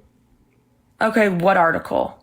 It's just like a thymocortical connections in correlation to the emergence of consciousness. Remember you said that I should really we focus on facts here. So you should really know exact article stating. Thymocortical connections in correlation to the emergence of consciousness. Do you have any more questions? Do you? No, I'm asking you if you have any more I'm questions asking before. you. Thank you so much. Good night. Have a good one. All right, guys, we're gonna go ahead and move on to our next guest here. Guys, if we are in those guest requests, make sure that we do think abortion's wrong or that we are pro-life, y'all. We are just looking for some debates here tonight, everybody. I do appreciate everyone for being here. But anyways, y'all, let's make sure we're tapping away in that phone screen. Make sure to hit that follow button if you haven't already. And that y'all also, if you want to support me, my Venmo, PayPal, and Cash App are in my bio. But anyways, I appreciate all of y'all. We're gonna go to move on to our next guest here. Hey, what's up, Ellie? How old are you? She did do an outro. All right, moving on to our next guest. Oh, all right, we're going to go to move on to our next guest, guys. Make sure if we are in those guest requests that we do think abortion's wrong, everybody. We're going to go ahead and get our next guest up in here literally right now, chat. Let's go ahead and see what Audrey has to say, y'all. Also, the people saying W guest in the comment section, I think you may lack the thyrocortical Hold on, I can't hear you. Okay. What's up, Audrey? How old are you? I'm 26. Very nice. Do you think that abortion's wrong? Are you pro-life? Yes, abortion is wrong, and I don't believe in them. And it's not fair for the... Huh? Why do you think abortion's wrong? Because it's like a little human growing inside of one's stomach. Okay, It's very still nice a human, observation it's of what still a it is. baby. Right, so very Huh? good observation of what it is, right? That is what it is, right? It is a little human. Yeah. So why is it wrong to kill it? I mean, it's... Honestly, I really don't know why they decided to abortion. Do you And vote? for my- Would you stop? Do you vote? Do you vote? Can you No, stop I don't. voting? Oh, thank God. Thank God. W's in the comment I don't section. vote. I don't like voting. W's in the comment section. W's in the comment section. W's in the comment section. Let's get it. W in the comment section. Sweet. Thank you. I appreciate that. Thank you. So anyways, do you have any reason why like killing that fetus is wrong? Because for me, if a woman decides to get pregnant and all of a sudden they want abortion, they shouldn't have sex in the first place. That's my opinion. You know what? So, like, no, first of all, I don't think any responsibility or obligation to sustain a pregnancy is going to be arisen or born out of the fact that a mother consented to engage in the act of intercourse, because I don't think that you can have an obligation to a non-moral agent, and I think that moral agency is only expressed by one's ability to deploy consciousness, and because the fetus lacks that, an obligation can't exist. And Adam, I appreciate you for the $5 over Cash App, but if you don't vote, I really don't care. Like, you're good, man. You're good. Oh, I don't like to vote. There's no point for me to voting. You're right. There's no point for you to vote. You're right. You're right. Yeah. I don't see the point of voting. Like, No, what's you're the right. big deal? What's the big deal? Correct, man. Well, Audrey, thank you for coming up. I'm honestly, if you don't vote, I don't have an issue, Audrey. I'm going to be very honest. Thank you for coming up, Audrey. Thank you. Lana, thank you for the $5 over Cash App. Guys, I don't see like any like productive conversation arising. Like, dude, I don't care what someone thinks as long as what they think does not perpetuate any type of like harmful narrative or harm onto society. Who gives a fuck? Like, realistically here. Anyways, what's up? You're on pause. All right, they're on pause. We're going to move on to the next guest. Like, if it doesn't perpetuate a narrative or harm, like, you know, like, does it really matter? You know what I mean? Is it really that bad? You know? Hey, what's up, Ellie? How old are you? I'm 24. Nice. Are you pro-life? Do you think abortion's wrong? I do think abortion is wrong Very nice. Why do you think abortion's wrong? because life begins at conception. It sure does. Without conception. Okay, you went on pause, Ellie. When you go on a live, you can't go on pause. Alana, I appreciate you for the hand arts. Oh, it must have been because my battery's low. My bad. Oh, yeah. So why is abortion wrong? Because life begins at conception, and if you have an abortion, you're ending life. And by the time that you know, like, okay, so you said in the first trimester, that's 12 weeks or below the 12 weeks. And by the time that you have a positive pregnancy test and you know you're pregnant, there's already a heartbeat. And I know that because I have 3 kids. Okay. So I just want to get this incredibly clear. You think abortion's wrong because A, it's biologically alive, and B, it has a heartbeat? Because it's a human being. Okay, so well, is it the fact that it's human, or is it the fact that it's biologically alive and it has a heartbeat? Well, because it's a human being. Because it's human. So it's wrong to kill a human because it's human? Yeah, it is wrong to kill a Okay. human. So is it wrong to kill a chicken because it's a chicken? But a chicken's not a human. Well, I feel like you're not really telling us much when you say that, though. Like, do you understand how, like, I could just say that about anything? It's wrong to, like, kill a like, a ant because it's an ant. It's wrong to kill a pig because it's a pig. Like, it doesn't tell us as anything. Humans, like, as a mother, as, like, someone that can hold a baby, I think it's wrong to kill the baby. Right, like, why? So, like, what of trait does the baby possess that makes it wrong to kill it? What trait? I mean, human DNA. Human DNA. So you're saying it's wrong to kill it because it has human DNA. So you'd say that it's a like human not being. right. So would You're you say saying it's like it's not a human being because no? It is a they're human in a being. It does stuff. have human Yeah. DNA. So would you say it's like not wrong to unalive anything that doesn't have human DNA? At that point, it's up to their own. I don't think it's wrong. I think it's wrong Okay. to kill humans. Sweet. So I have a very important question. All right. So if Superman came to Earth tomorrow, would it like not be wrong to kill him because he doesn't have human DNA? Katie, I appreciate you for the $10 You're over bringing Venmo. on, like, And what if- before you go to the whole fictional fairy tale, whatever the fuck, it is fictional. It is a fairy tale, but most importantly, it's a hypothetical to test your principle. I know, but 'Cause it's we're also testing your not a principle in human theory. because they're a superhero, like, fictional character. I'm talking about real Right. human beings. It's wrong to kill. Right. So, real but like, humans. would it be wrong Just to like kill it's Superman? not wrong to kill. I have like, a people very don't specific question. I have a very specific question. Would it be wrong to kill Superman if Superman was real? If he was a human being, No, he's not a human being. He's Kryptonian. He doesn't have human DNA. probably not. So you're saying if Superman came to Earth tomorrow, If he's he not wouldn't a have the right human to being, life? it's just like how you brought up the whole robot thing because I've watched you for a Okay. while, right? So that's I don't absurd. think that's wrong. So that's absurd. So if aliens came to Earth tomorrow with the same level of intelligence as us, the same Yeah. ability to rationalize the That's world around totally them, fine. They can have the same level of intelligence, but and you just as a don't think it's human wrong? being, yeah, I don't think it's wrong. I think it's wrong to kill human beings. So like this is like unironically species essentialism. I kind of compare species essentialism with like other really bad stereotypes. I'm not This is gonna like go this around, is like like- such a bad way to dictate what is of value and what isn't of value, right? Because I don't think our genetic code gives us any value at all. If there's like another like biological life that possessed like the same level of intellect, Like, the it's same ability to morally wrong to rationalize the world hurt around you, animals and people, but to is it each wrong their to own. pull the plug on a brain dead patient? Honestly, they're already dead. They're not dead. Yeah, they're brain dead. They don't have cognitive function. They have They're biological brain dead. life. So why? Wait, like- so the definition of brain dead is defined as irreversible cessation of all brain activity. You're right. They don't have any brain activity, but they're biologically alive. They have Because they're kept they have alive by cellular. a machine. If there wasn't a machine, they would be dead. Okay, so you're basically saying like it's okay to like unalive a brain dead patient because they're being their life is being supported by external means. Because they're already dead. I feel like if there wasn't a machine, it's So answer yes or no. Is it okay to pull the plug on a brain dead patient because if they were not supported by external means, they wouldn't be alive? like if they're already brain dead, then yeah, I don't see like if. Okay, I'm not sweet. gonna have So to therefore, under the same logic, $7,000 therefore under the same someone logic, alive.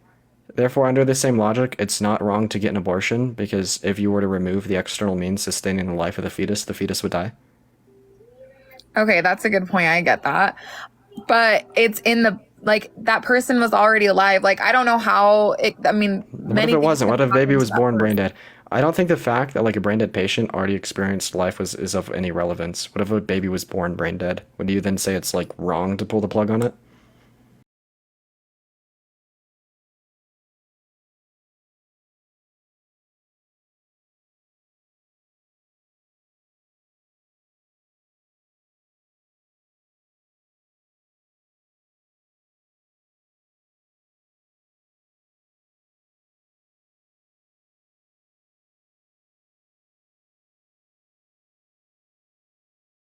they're even able to live.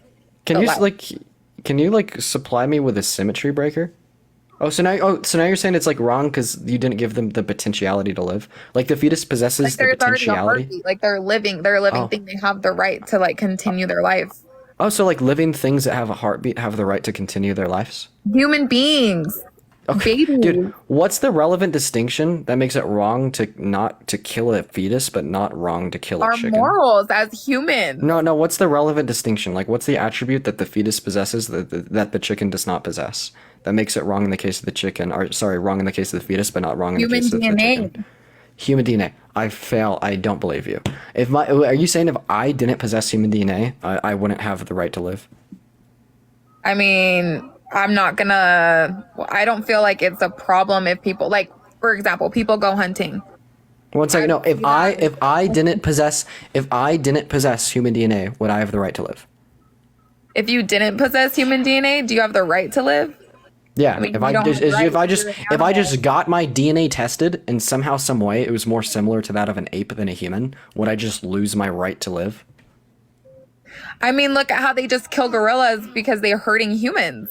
Oh my God, no! But I don't think that that's why unaliving the gorilla would be justified in that instance. First of all, we kill humans for killing humans or for hurting humans, and then second of all, I think the distinction is going to be the level of consciousness observed.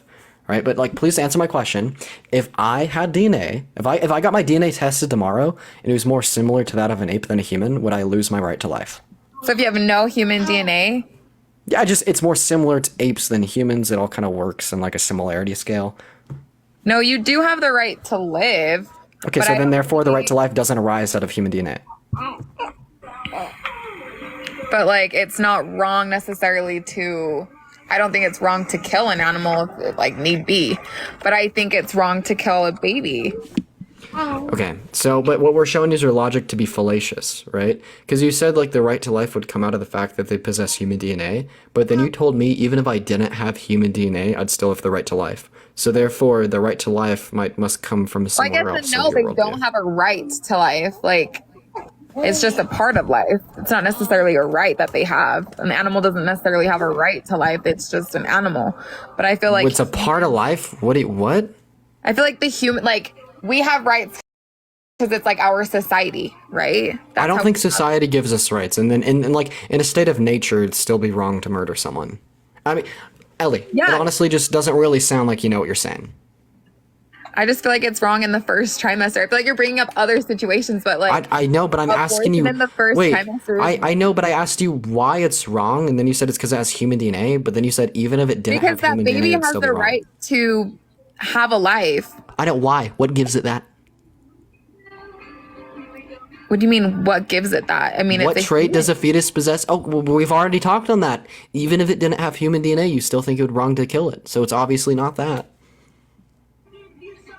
Because it's a baby and a human. It's a baby, so what if it wasn't a baby? What if it was an adult? Is it just now okay to kill adults because they're No, not that's what babies? I'm saying. Because it's a human. So then, therefore, but we already touched on the point about the human but DNA. alien's not a human.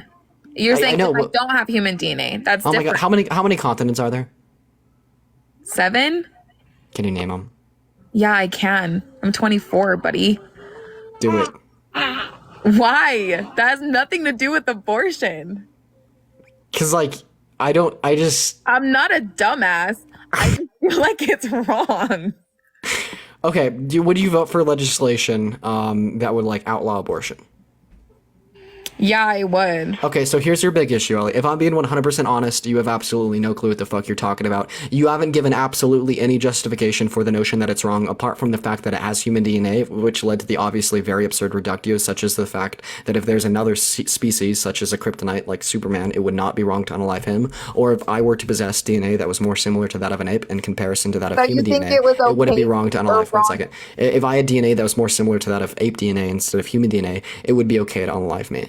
And this is like sad, and I think that like, Allie, here's the point of me doing this. We need to be putting more critical thought into the beliefs in which we hold. At the end of the day, that's necessary, because guess what? If you're wrong, what that's going to lead to is 70 million rights violations, limiting access to healthcare from 70 million individuals, and infringing upon the rights of 70 million individuals as well.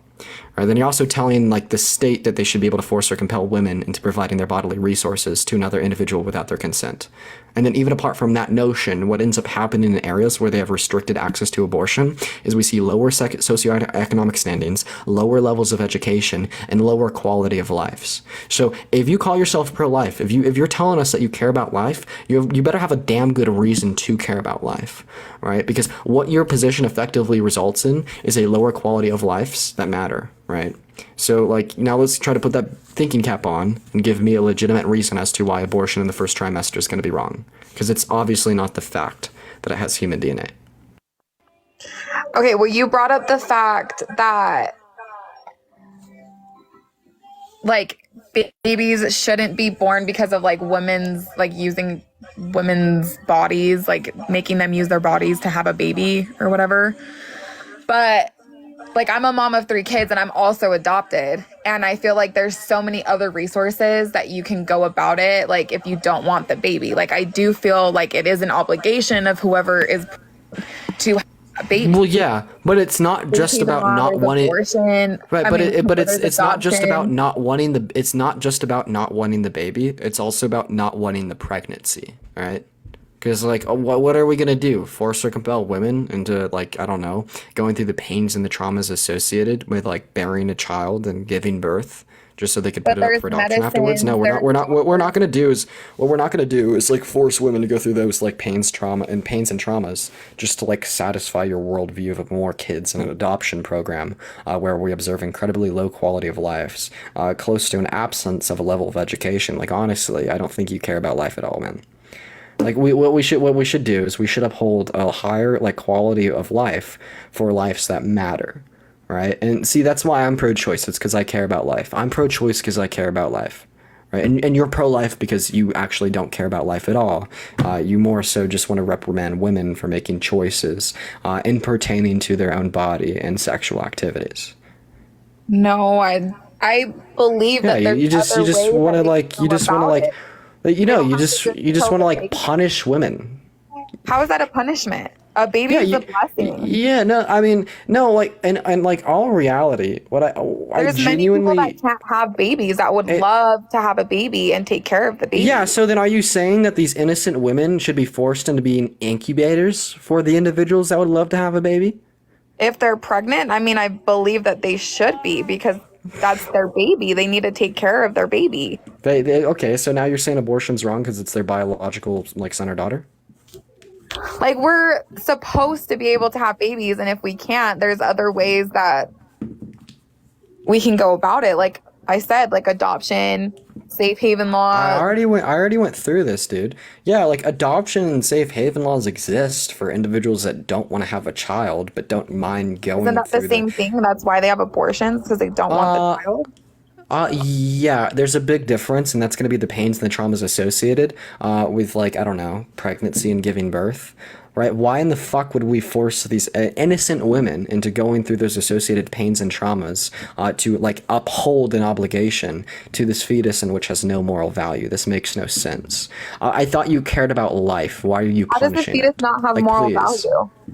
Yeah, because prior to 24 weeks, a fetus doesn't have the ability to deploy consciousness, and it's that trait is what is of moral value. So you believe it's just a clump of cells?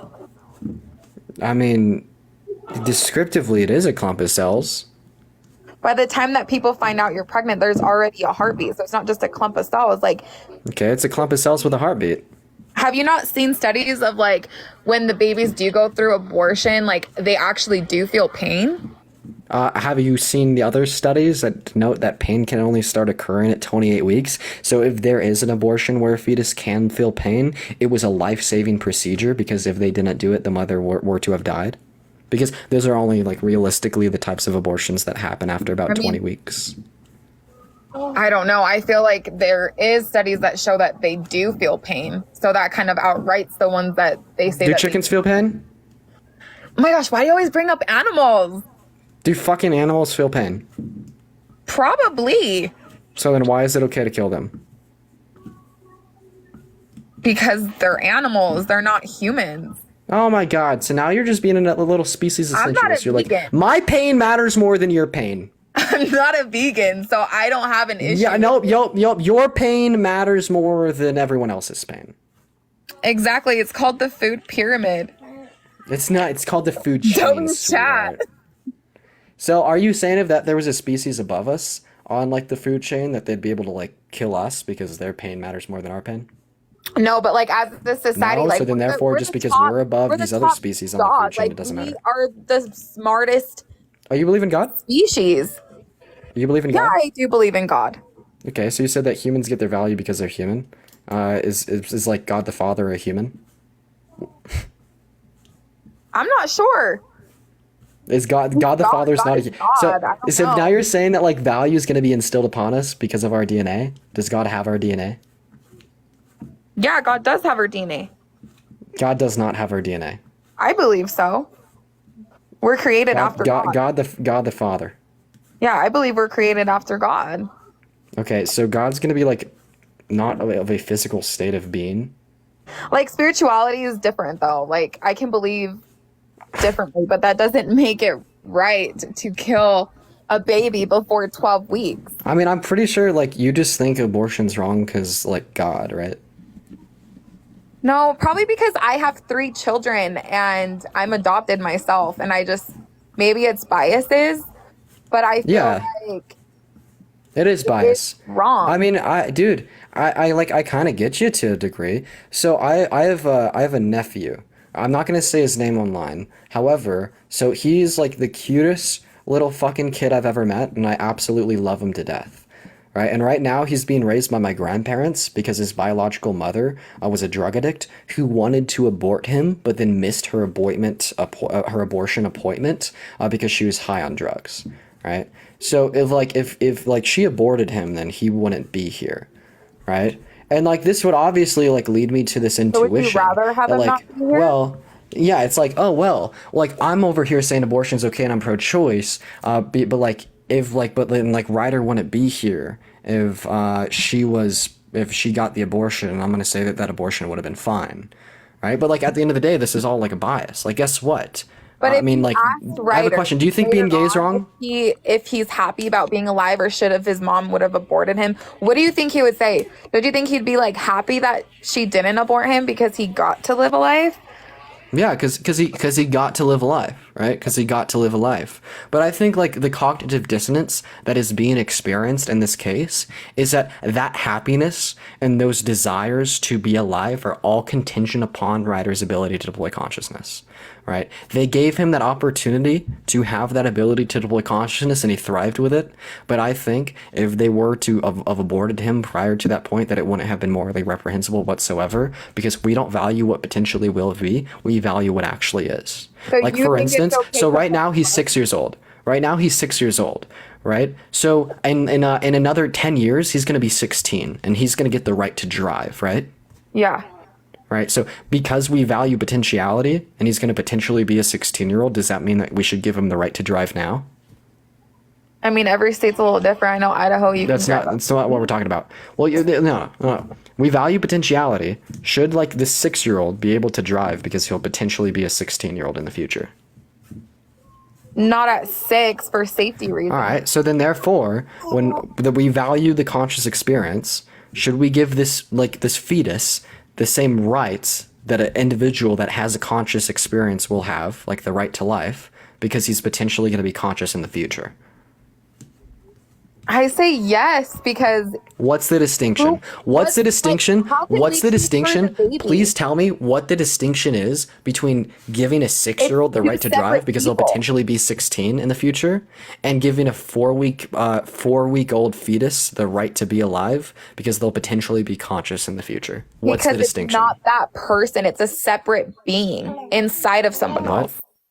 Well, no, we're comparing the fetus to the 6-year-old out of womb. I know. So for me, it's like, okay, my baby isn't me. Like, yes, I'm growing the baby. I'm like, he's in my body, but he has his own body, like his own soul, his own, you know what I mean? Like I can't. Wait, no, chickens have their own body, bro. I don't think that's relevant whatsoever. Well, it's a human. I'm talking about humans. Yeah, Like there's the no baby. distinction between the genetic code of ours and the genetic code of a chicken's. Apart from like descriptive differences, what you're gonna value is like traits that are typically associated. And people with are saying like, humans. oh, at 4 weeks. Like when you find out you're pregnant, it's around 4 to 5 weeks. So that's all. Like, Wait, can you like respond to the hypothetical though? So what's the distinction between saying a fetus will potentially be conscious in the future, therefore we should give it the same rights that a but how conscious do individual you will? know that I'm gonna they're finish. not? I'm gonna finish, right? How do I know that they're not? Yeah. Yeah, because like we have academic studies to denote that it's the most likely scenario that consciousness is going to rise at about 24 weeks with the thymocortical connections. But there's already a heartbeat. Oh yeah, okay. Well, I don't think the heartbeat's what is of moral relevance. Does a chicken have a heartbeat? I mean, yeah, they Yeah. do. So what's the but- distinction between the heartbeat in the fetus and the heartbeat in the chicken? Okay, well, I'm talking about humans. I don't really give Dude, a but there's no relevant distinction. about You can't just say, "Oh, I'm just talking about humans." You have to actually give a relevant distinction in that regard. If you're saying That's what I'm like saying, it's like- wrong to kill, if you're saying it's wrong to kill it's wrong to kill a fetus because it has a heartbeat, well, then you must hold that as a universal principle, right? Like a human And fetus. do you think then once again you said it's not wrong to pull the plug on a brain dead patient, right? So you think it's wrong? Wait, I think just real quick, you don't think it's wrong to pull the plug on a brain dead patient, correct? I mean, they're brain dead. They're already dead. Does a brain dead patient have a heartbeat? Does a brain dead patient have a heartbeat? If there's no brain activity, I mean, then the machine is their heartbeat. Oh, wait, so you're saying, like, you can have a heartbeat, but as long as you have no brain activity, it's okay to, like, kill you? No, I'm saying it's not okay to kill some, So- I just don't think it's okay to kill a baby. Dude, I'm asking you if you think it's okay to pull the plug on a brain dead patient, yes or no? That's a little different. I feel like it's a case by case scenario Okay, so with that. you think it can be okay. Well, like, see, the relevant distinction is because you said it's wrong to unalive a fetus because it has a heartbeat. And then I asked, is it wrong to kill a chicken because it has a heartbeat? And you're like, no, because it's not human. Well, now we have this instance. Yeah, but now we have this instance of a brain dead patient who is a human and who does have a heartbeat. If you were to hold your logic consistent, it should also be wrong to unalive that brain dead patient. But that person can't live, like how you said, like a valuable own? life. They won't be Yeah, can a fetus live a valuable life? Eventually, yeah. Eventually, potentially. You see, what you're doing once again is you're committing that fallacy where you're grounding Well, it's- like the okay, rights that are actually, endowed yeah, to an that individual actually that does makes live a sense. valuable Yes. life prior to the point that they actually do. Yes, because they're in the womb. That's pretty valuable. It's not like Okay, being what would in the womb is constitute like a valuable shitty life? situation. It's What a would good constitute a valuable situation. life? I mean, I what feel like would- being in the womb is not a shitty situation. What a woman does to her body while there is a baby in the womb, that's the woman. That's not the baby, right? The baby can't choose for the mother to like not smoke or not drink while he's in the womb. But I feel like the baby in the womb, it doesn't make it invaluable. Wait, it's not the fact that it's in the valuable. it's not the fact that it's in the womb that that would make it so it doesn't have moral value. It's the fact that it doesn't have the ability to deploy like consciousness that would give it no moral moral value. So you think because it's a baby doesn't know right from wrong, it's okay to kill the baby? Yeah, because it doesn't have the ability to deploy consciousness for the same reason it's okay to pull the plug on a brain dead patient. I mean, kids don't necessarily know right from wrong when they're like, The ability to distinguish between right and wrong isn't what gives you the ability to deploy consciousness. Psychopaths are conscious, but some of them can't distinguish between right and wrong. Like all that would constitute consciousness is going to be like possessing subjective subjective awareness and like experiences and being able to like rationalize the world around you to a certain degree. And we're going to see like low levels of consciousness like in the womb starting at about 24 weeks. So like so prior to that point, we're not going to care about it. aware that it's about to be dead or that it's dying or getting killed, then it's okay. Just Well, like actually, yeah. Wouldn't be Actually, aware duh, that they're yeah. pulled the plug and that's okay. So you're saying it's okay. Well, actually, yeah, I am kind of saying that. It's because like the fetus lacks all awareness of all forms, so it would make it okay to end its life. It lacks consciousness. Like, yeah, that is actually exactly what I'm saying. But I said it was okay too. But I said it's not okay to kill a little baby because that person is gonna be born. We've already addressed the that other person potentiality that's brain argument. dead was already born, and then We've already addressed the potentiality argument. Like, you're repeating yourself now, Ellie. We've already addressed the potentiality argument. You're saying the fetus is gonna be this thing, so we should treat this fetus the same way as this thing. It's already a thing. Bro, no, dude. Pregnant. This thing that's gonna be born and possess like subjective like awareness and experiences, etc. We've already addressed that. What we're gonna value more is the actualized state of these traits in comparison to for the potentiality for these traits, right? So you just because think it's like because the brain I'm like so you're making a false equivalency, right? Because like you cannot equate like the potentiality to possess a trait to like the same thing as actually possessing that trait. You know what I mean? Like this is the same reason why we don't allow like a 10-year-old to drive, even though that 10-year-old possesses the potentiality to possess the trait of being 16 years old and gaining the ability to drive. So your argument just then also, like, comes with value, like the older you get, the more valuable you are. Oh my God, Ellie, that is not what I said at all. Well, that's what you're saying. I mean, we are granting moral value with the emergence of consciousness. I mean, I'm so sorry. So Ellie, like, okay, I'm gonna give you the distinction. So why do I think it's wrong to kill an individual like you or I? Mariah, I don't have daughters. I have 3 sons. Okay, just don't read the comments. So why? Okay, first, so Ellie, do you vote? I do. I'm a registered voter. Oh man. Okay. Anyways, so like I think it's like what? Okay. So real quick, I think it's wrong to unalive you, but I don't think it's wrong to unalive a chicken. So what's the distinction between you and a chicken under my worldview? It's because you have a significantly higher level of intelligence. You have a significantly higher level of consciousness, subjective awareness, ability to rationalize the world around you than a chicken, right? So like basically like kind of what we're getting at here is that that's going to be like the distinction between you and the chicken. It's the level of consciousness observed. So if we're going to like hold our logic consistent, or like when the fetus has a 0 level of consciousness, we're not going to grant it any moral value. Therefore, it's not going to be wrong to unalive that. Similarly to how it's not going to be wrong to unalive a chicken. Damn, that's sad. That's so sad. No, what's sad is that you are voting for legislation that is unjustly infringing upon the rights of 70 million American women without a fucking clue. What's sad is you think the state should be able to force or compel women into providing their bodily resources to another individual without their consent. What's sad is that you have the most illogical, inconsistent argument I've ever heard, and you are using that to propone violations and basic access to healthcare, human rights, and bodily integrity. If you cared about life, you'd be pro-choice. So anything else? But you're saying like at 20, I saw you arguing with Bree and you said like, okay, at 20 weeks after that, it's murder. But like she was saying like, what's the distinction? What's the difference of it being 20 weeks or 12 weeks? That's just. I already told you. It's the thymocortical connections, dude. Oh, so all of a sudden that baby is so much smarter? All of a sudden, the baby has an advanced enough nervous system to allow for the emergence of consciousness. I feel like a professor tonight, Chad. I'm not gonna lie. I legitimately feel like I'm just teaching people shit tonight. I feel like by the time that you know you're pregnant, that baby is capable of feeling. Okay, so that's just a lie. Would you like to give me one academic study that would denote an embryo being capable of feeling? Videos. No. Give me an academic study that would denote like an embryo being able to feel pain.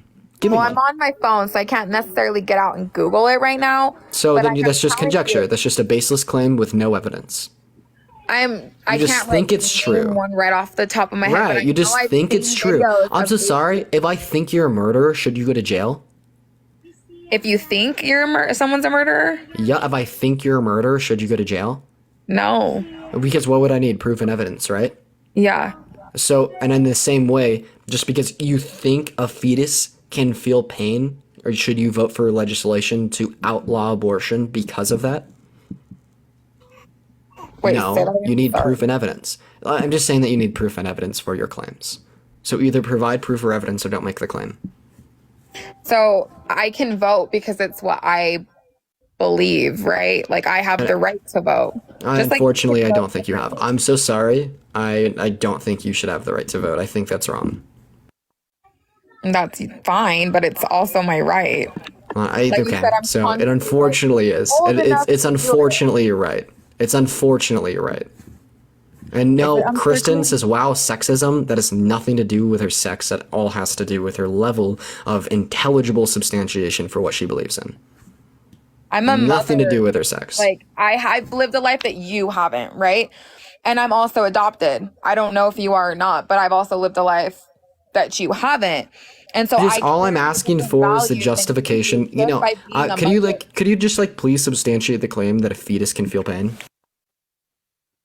They can. They have feelings. No, don't. You're claim generating. You're just generating claims now. Prove it. Okay, hold on. Let me pull up my laptop. 1 second. And I will find something. I mean, if you want to wait. Yes, actually. Give proof, please, God. Okay, Also, okay. chat, yo, everyone, if you're watching, make sure to hit that follow button. I go live and do these debates every single night, y'all. Then also, guys, consider donating over Venmo, PayPal, and Cash App. It's a good way to support me. It supports the stream. I honestly had a lot of fun today, chat. I've had a lot of fun. We are gonna end here shortly. I wasn't even watching the clock. I've honestly just been having a good night. I've been having a good night, and like I've just haven't been watching the clock. I think I'm gonna have to end the stream after the conversation with Ellie. And Mari, thank you for the hand arts. Sorry, I'm Googling. Give me a second. All right, Dean, stay. I'm gonna be going live on my second account after this. Oh wait, I want to see like how many other people in the chat shouldn't vote. Guys, smiley face if you think I'm winning this debate. Sad face if you think Ellie's winning this debate. Let's see how many people like just shouldn't be able to vote. Let's see.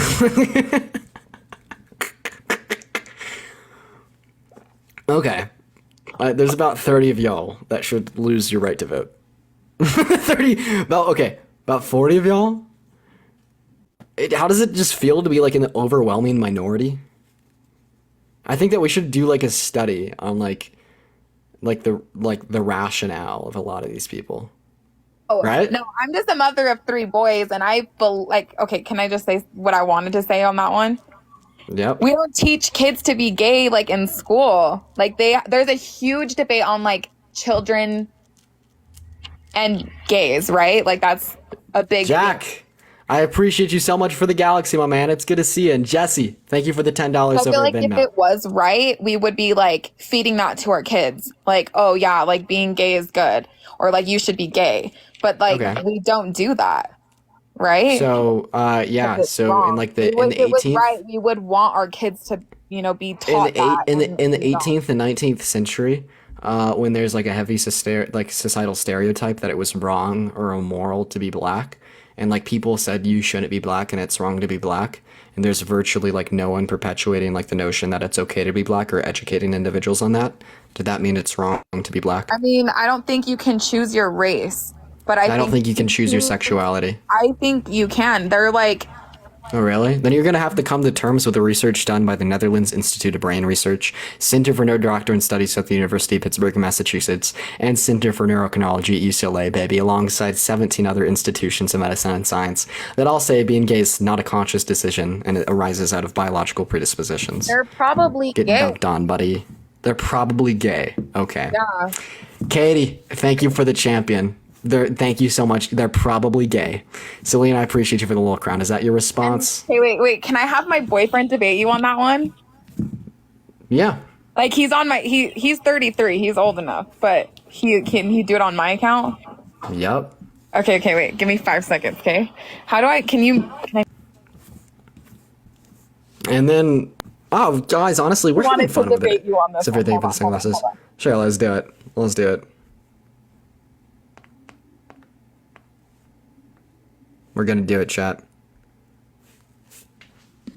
Also, just like I just wanted to like point this that like she was never able to like prove her point about consciousness and whatnot. Or sorry, like the ability to feel like in fetal development stages. Just wanted to point that out. Nope. Here we go. Okay, he really wants to date you. Alright, man. Why is being gay wrong or immoral? The man! Holy crap! up the man, Kyle. Thank you so much for the gift. I appreciate you. It's good to see you, the man. Thank you so much for dropping by the stream, dude. Thank you so much. I really appreciate that. Thank you so much, the man. So, That's in my awesome. opinion, it's wrong or immoral to be gay just because it's like against human nature. We don't really see that in nature, like animals. It's just Okay. scientifically, So- like you don't got to go against with like I don't know. So if you're your a religious argument, person or so not. your argument is it's wrong to be gay because we don't observe like animals being gay. Just it's immoral. It doesn't happen in nature. Okay, so I have a question. First of all, you're right. We don't observe any animals being gay. Everyone's saying yes, we do, and Shed is gaslighting you. They're all lying. They seriously are. It's just those damn libs. You know what I mean? Those damn liberals. Okay. So, in a hypothetical world where we do observe animals being gay, would you say then therefore being gay is okay? If it would be part of nature, if Yeah. it would be part of like our nature. The man with a fall candle. Thank you so much. W the man. So yeah, like, oh, they got banned by community guidelines. They got banned by community guidelines, everybody. Anyways, I guess I'm just gonna hit this response real quick. Katie, I appreciate you for the hand arts. Like, eventually where that was gonna go was just the fact that we do observe it in nature. We observe it in over 3,000 animal species, dude. So, I was gaslighting him for the greater good. Can we get a W gaslight in the comment section? What's up, bro? How old are you? 18. All right, man. Do you think being gay is wrong? I already been here before. Or like the other night. It was the other night. Nice, Ethan. We should be ending the live stream, but honestly, I want to do one more. I want to do like one debate on this topic. Saphir, thank you for the live fest. W gaslight, dude, for real. W gaslight. What's up, Austin? How old are you? I'm 30. You were very quiet, my man. Appreciate you for coming up though. W gaslight, bro. W gaslight. That sucks that they got banned. I was honestly like enjoying my conversation. I was enjoying my conversation with them. I'm in a good mood today, guys. What's up, Carter? How old are you? 18. Sweet, man. Do you think being gay is wrong or immoral? Yeah, All right, why? because in the Bible it says you should not be able to God did. be gay. God did, Carter. God. Yeah. Which verse in the Bible says it's wrong to be gay? Why don't you go look? Why don't I go look? Can't you tell me? Didn't you make this claim that it says it in the Bible that it's wrong to be go gay? look. Go look it up. You don't know what verse? Okay. Go look it up. If So you're basically, really bad what I'm curious. hearing is that you like have no justification for your claim. Go look. Nigga.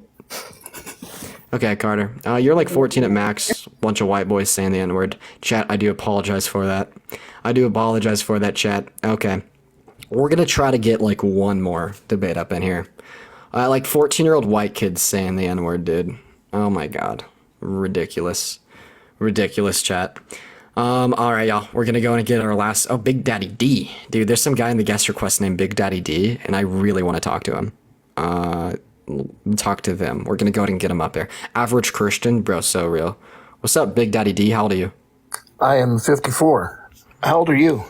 I'm 19. Why is your name Big Daddy D? Are you? I'm a big guy, and my last name starts with D. Okay. Okay. Yeah, that's So, do you think being kinda gay is how my- wrong or immoral? Yes, Okay, Big Daddy. Why? because deep down in our hearts, God says that He wrote His laws on our hearts. Oh my god! Whoop-de-fucking-do!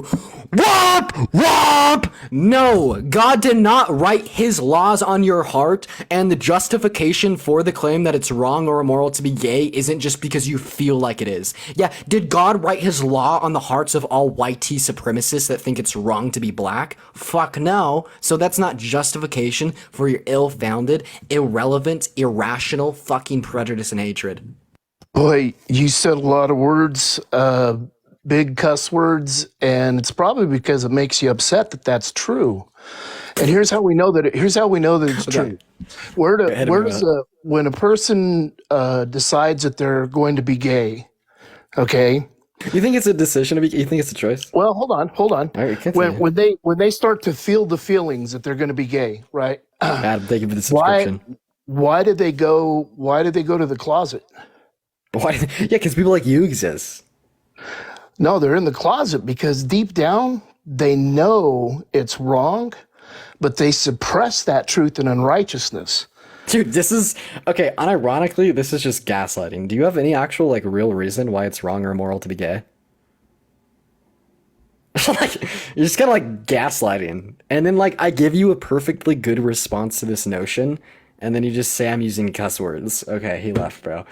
All right, y'all. For all of y'all that like dropped by and were watching the debates for like the abortion conversations, we understand like the average level of intellect observed in individuals that disagree with this topic as well as the other one. Like I think there's gonna be like a big jump there. I think there's gonna be a big difference there. I don't know. I don't know. Honestly, chat, I've had a fun stream today. This has been good. I felt really at ease. It's been nice, easy going. But I am gonna go ahead and go to the second account. But after this guest, he said he could drop me. 1 second, chat. 1 second.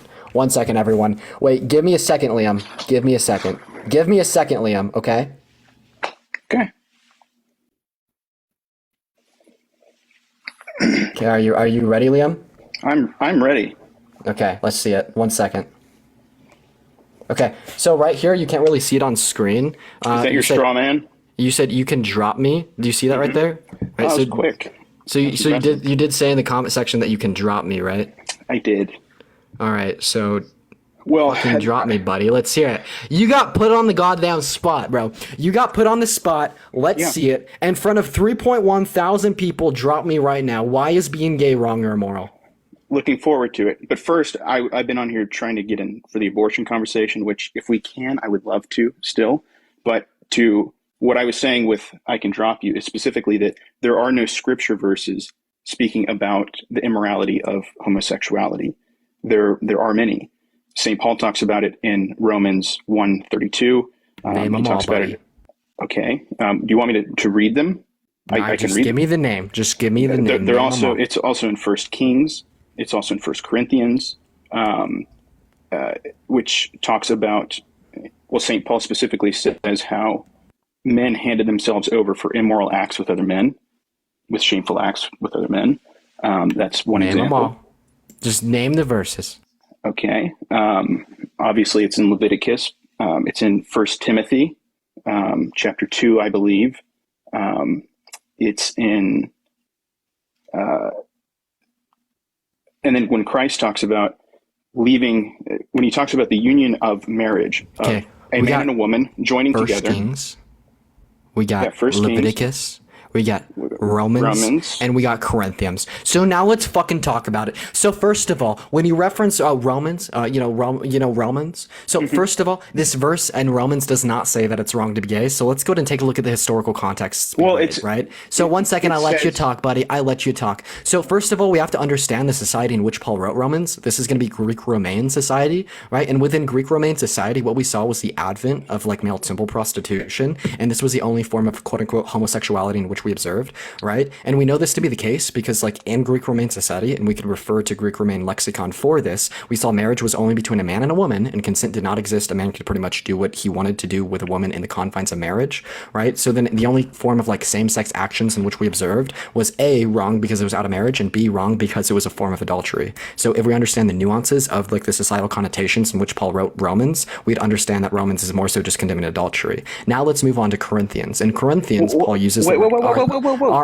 Corinthians, Paul uses the word arseniokai. At its most literal translation, this refers to man bed, right? And then once again, this is just going to have connotations back to that adultery observed within Greek-Roman society. And the first time that this was translated to condemn homosexuality was in 1945, right?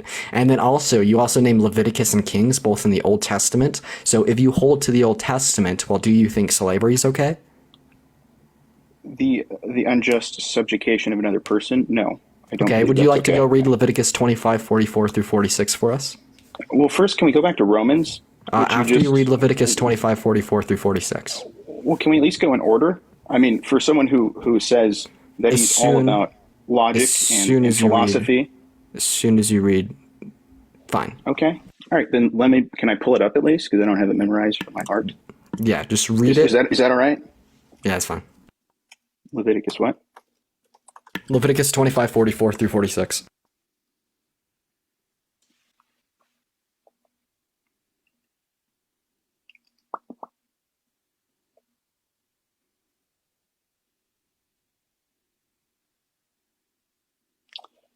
You see how though you're creating. I mean, I'm happy to read it, but Read it also out loud for the class.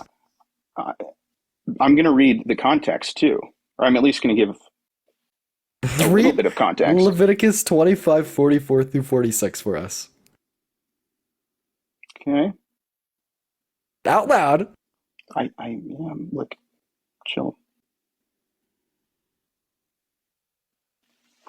You said 46.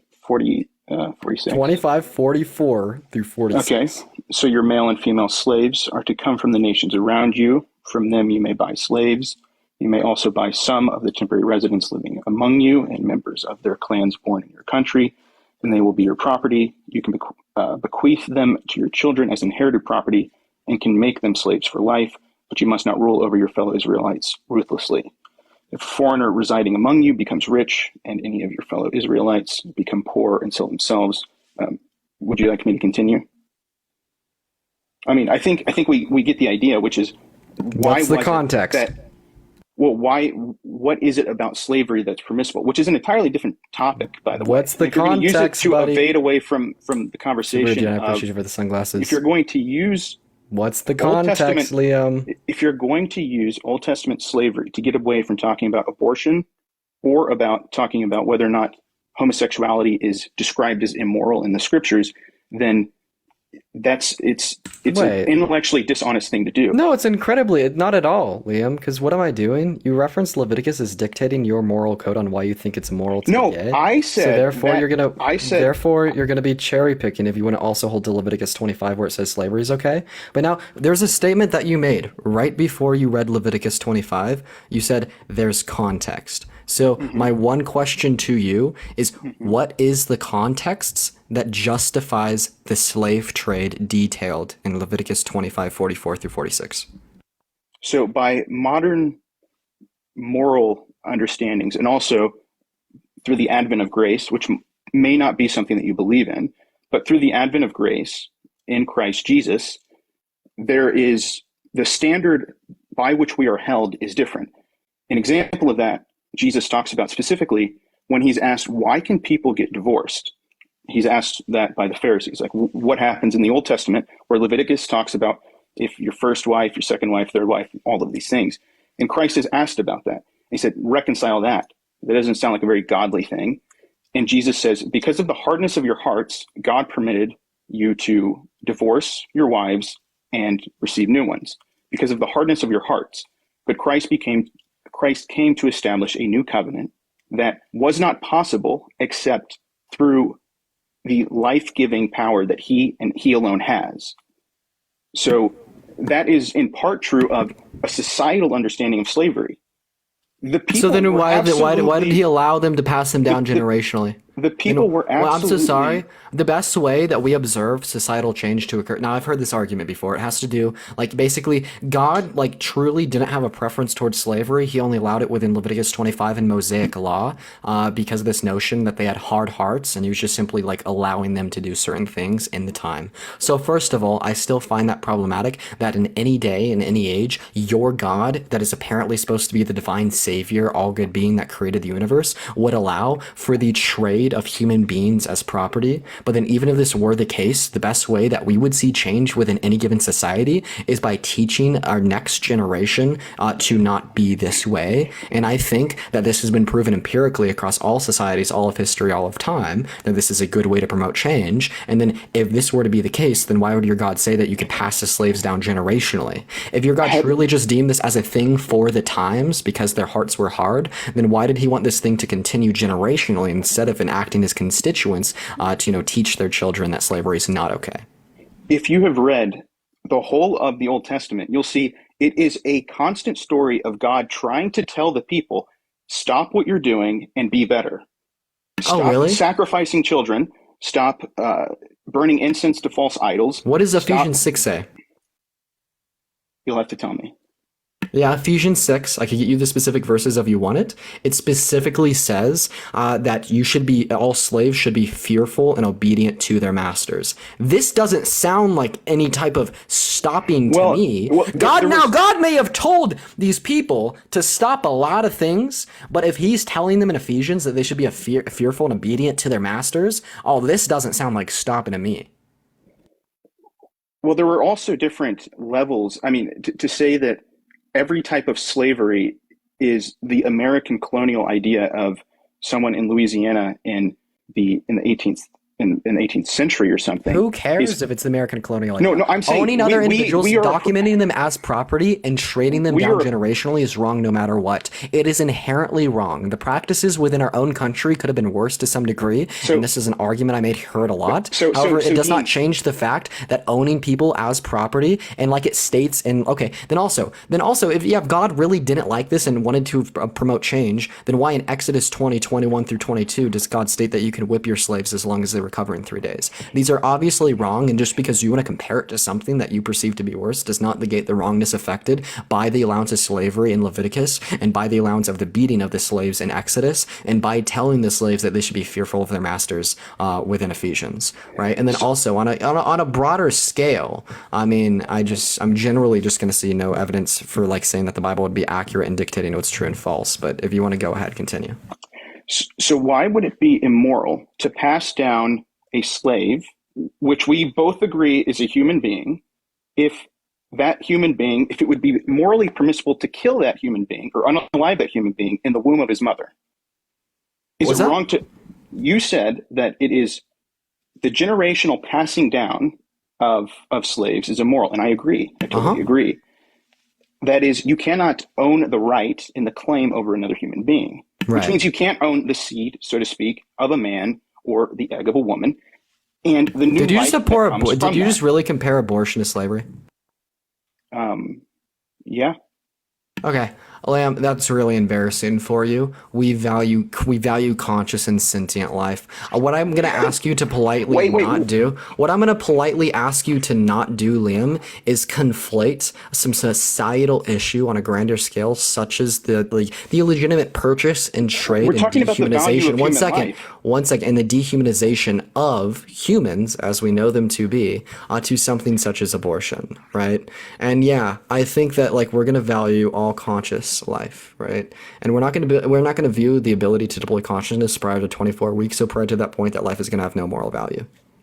The reason why I make the comparison is because my point is to draw the similarity, the likeness of this point, which is that there is a unique, real, and valuable human life, whether that person is a slave or that person is an unborn child in the womb of their mother. Well, I don't think it has value because it doesn't have the ability to deploy consciousness. Okay. Can we talk about abortion? Can we shift a little bit? I don't want to. You wanted to shift away from the gay talk? I see what you did, Liam. I see what you did. You wanted to shift away from the gay talk. I literally brought attention to it because I'm not trying to be intellectually dishonest here.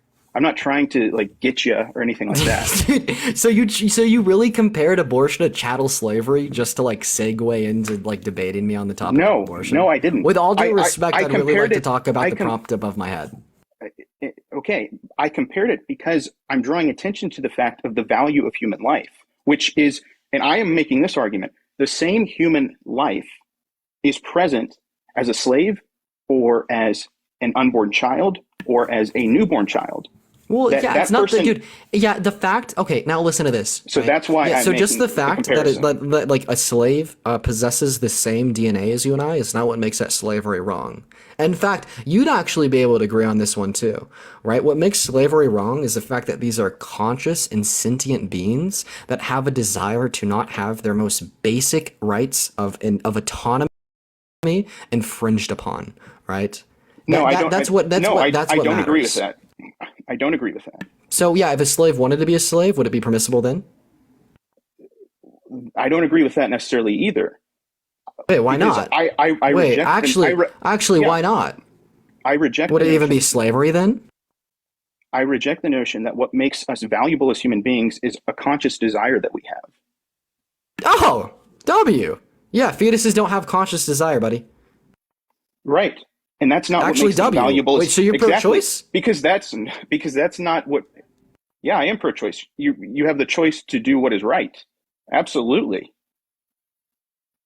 You don't have the choice. You just said what makes us valuable is our conscious desire. Wait, hold up. No, I said that's not what makes us valuable. Okay, what do you think makes us valuable? Which trait of humanity do you think makes humanity valuable? That we are human beings, specifically members of the human species. Yeah, sure. If Superman came to Earth tomorrow, would it be wrong to kill him? Well, first let me say what I mean by what does it mean to be a human person. So I don't know what your epistemological understanding is of the nature of the human soul. I have a very Aristotelian idea of how the soul animates the body. Okay. So you're a substance dualist. That's fine.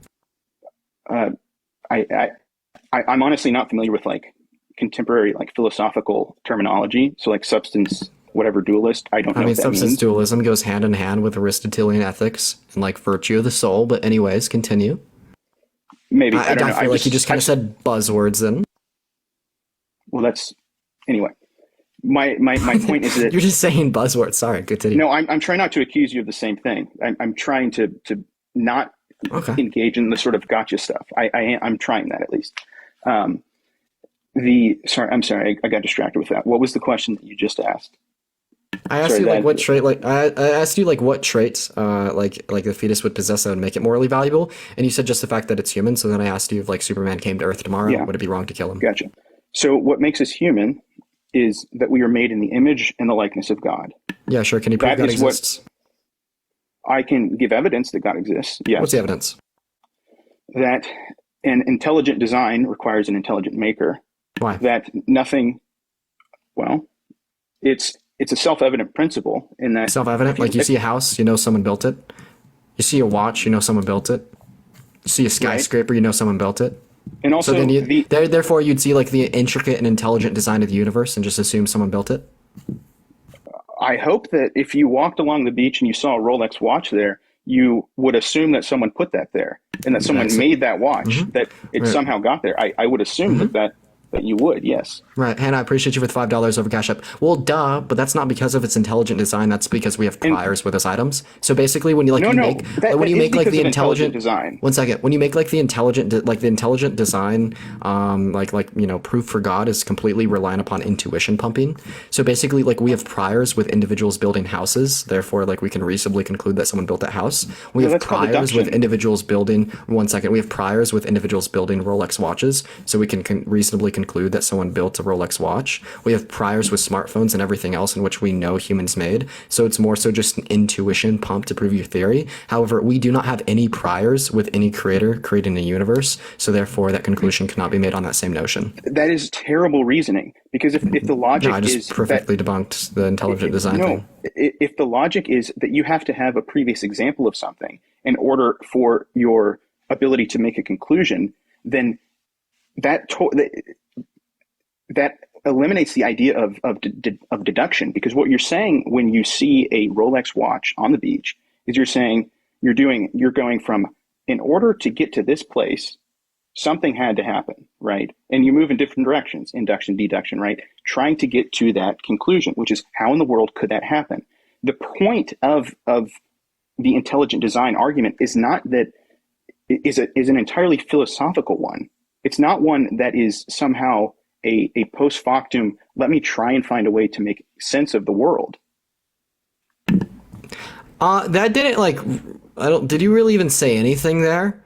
I mean, no, I gave like seriously like the best critique of like the intelligent design, like proof for God, and this is going to be like the common consensus, even like shared among like theists, like philosophers. It's just like the idea is that you're basically like intuition pumping with the idea of saying if you look at a house. What is it? Let's talk about buzzwords. I mean, modern philosophers are saying that your intuition pumping. You interrupted me it's again. like You interrupted me again, right? So I'm gonna like try to re-explain this for you without the interruption, hopefully this time.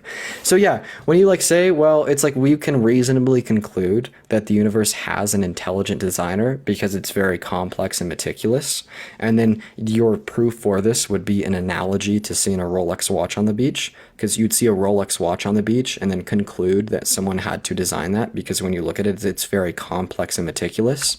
So yeah, like no, this is intuition pumping in the sense that we have priors with individuals designing, like we have the prior knowledge that individuals design Rolex watches. So it's an unreasonable conclusion in the sense that it's not analogous because we have no priors with individuals building like universes.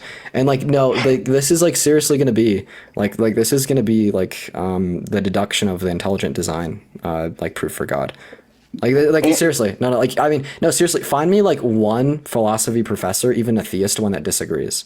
There is like actually like there. This is a consensus. This is a vast consensus. And if you have a critique of this, then please like actually offer me a your critique. entire argument right there is an appeal to authority, right? No, I'm saying that like your critique was nuh-uh. No, your critique was nuh-uh. So I'm not using this as any substantiation for my critique of your argument. It's more so just to denote like the impact that this objection to the intelligent design theory has had, like in the realm of philosophy. So if you're gonna come up with an objection to it, it better be better than nuh-uh, right? If I just responded with nuh-uh, I apologize if that was the depth of the argument that I was trying to make, because there's a principle involved in this, which is the greater the complexity, the greater the need for an explanation. And I think that based on our observable experience, trust your observable experience. If with what?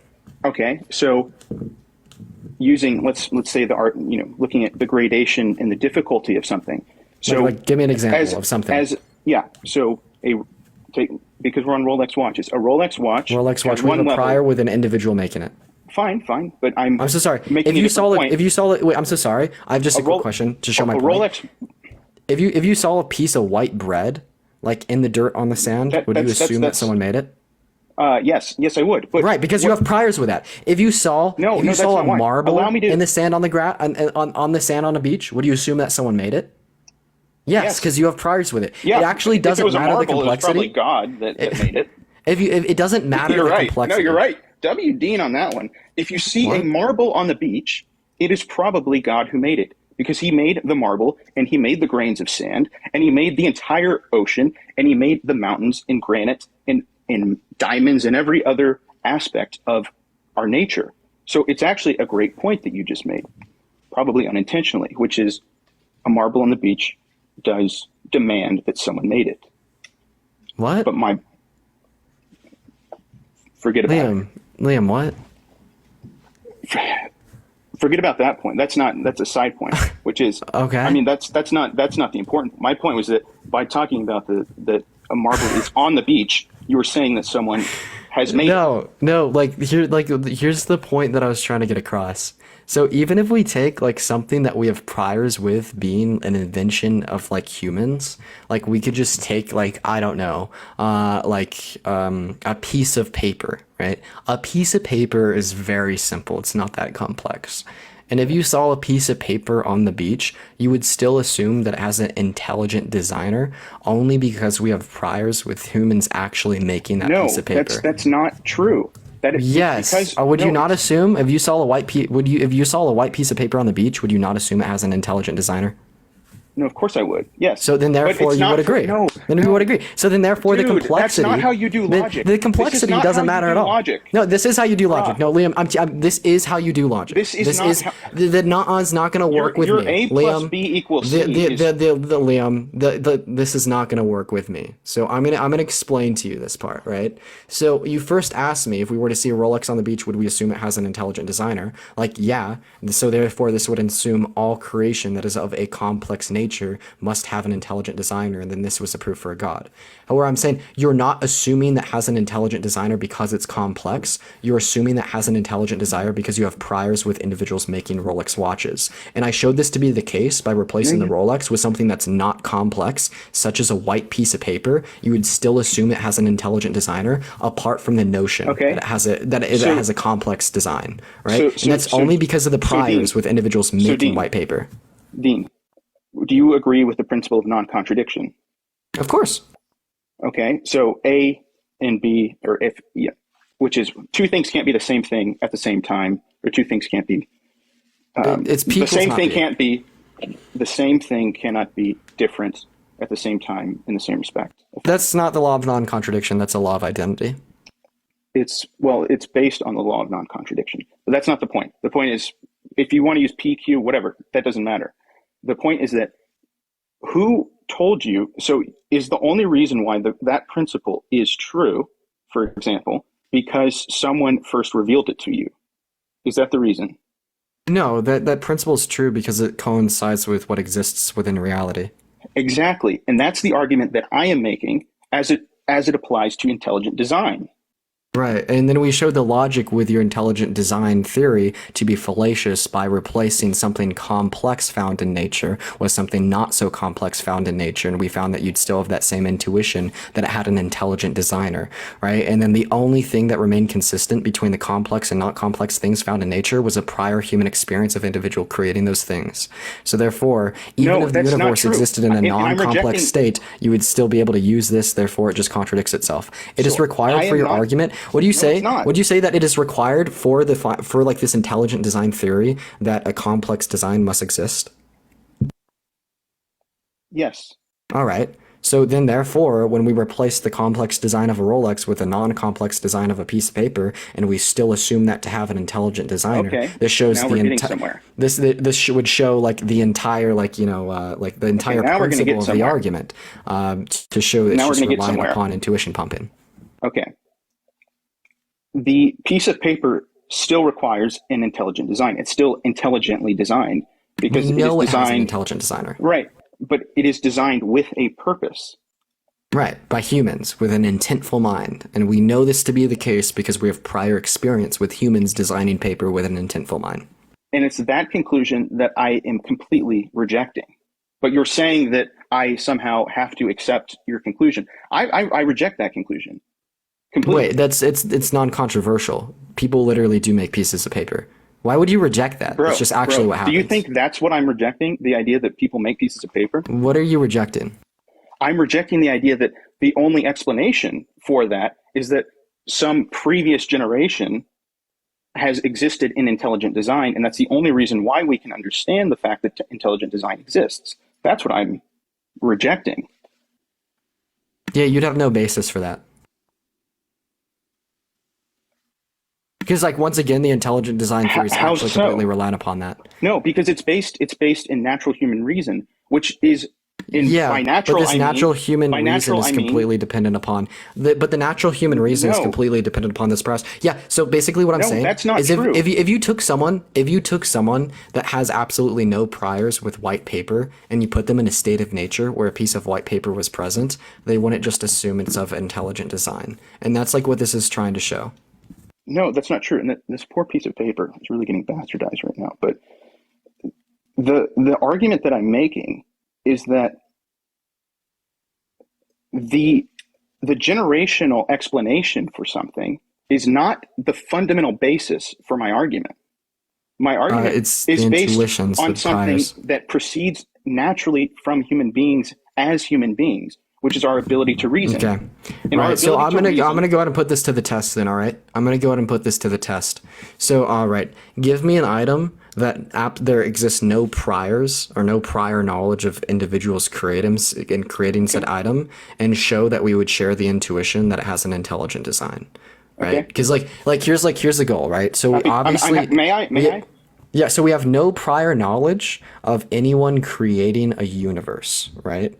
So in order to make an analogy here, give me something else that we have no prior knowledge of some individual creating, and show me that we would have the same intuition that it has an intelligent design. Wait.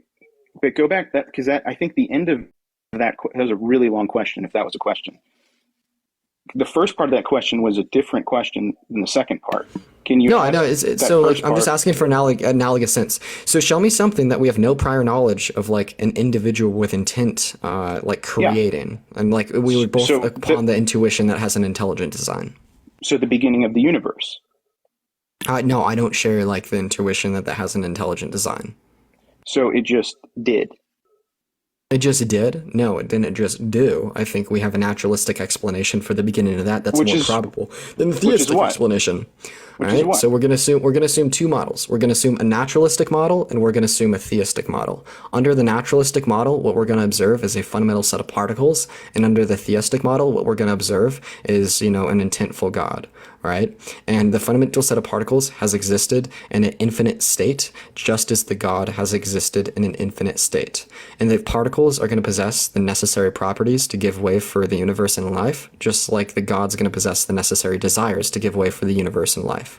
However, your God is going to require more presuppositions or more facets in which you must assume to be true. Therefore, in accordance with Occam's razor, it's going to be less probable. Because, philosophically speaking, if something the simpler as something is in accordance with other explanations to explain a set of data, it's going to be more probable than its more complex alternatives. And because the naturalistic explanation is more simple philosophically speaking than the theistic explanation, it's more probable. I agree with the last sentence that you said, and that was about it. Because that was actually something. All of that, everything else you said was just a word salad. That wasn't a word salad. Just because you didn't track doesn't mean it was a word salad. Because you didn't actually give a scientific explanation for how it could have happened. So please give me the scientific explanation for how nothing can create something. Oh wait, there's not nothing. There's a fundamental set of particles. Remember? Then where did the nothing come from?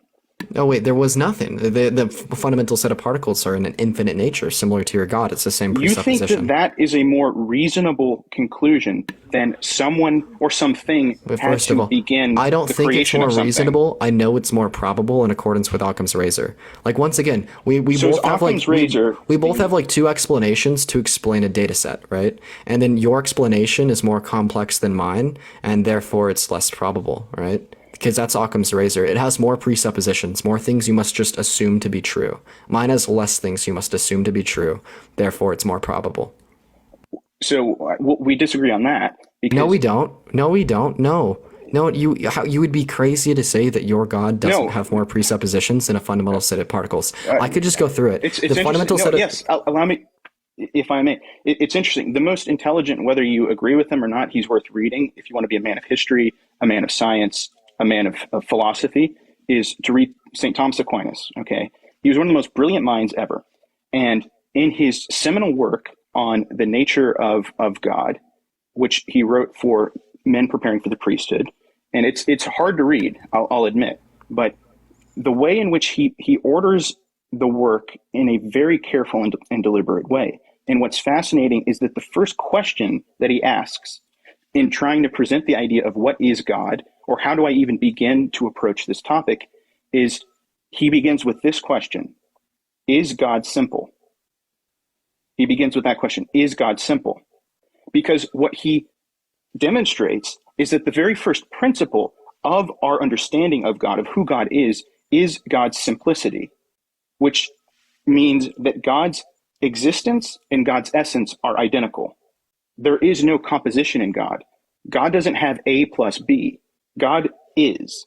And that is why when God says in the Old Testament, I am, when Moses says, who are you? When I go to Pharaoh and ask, what's the guy's name? How am I supposed to say that this man in the sky was talking? Okay. What sort of name? With all due respect, what we're specifically talking about is going to be philosophical simplicity.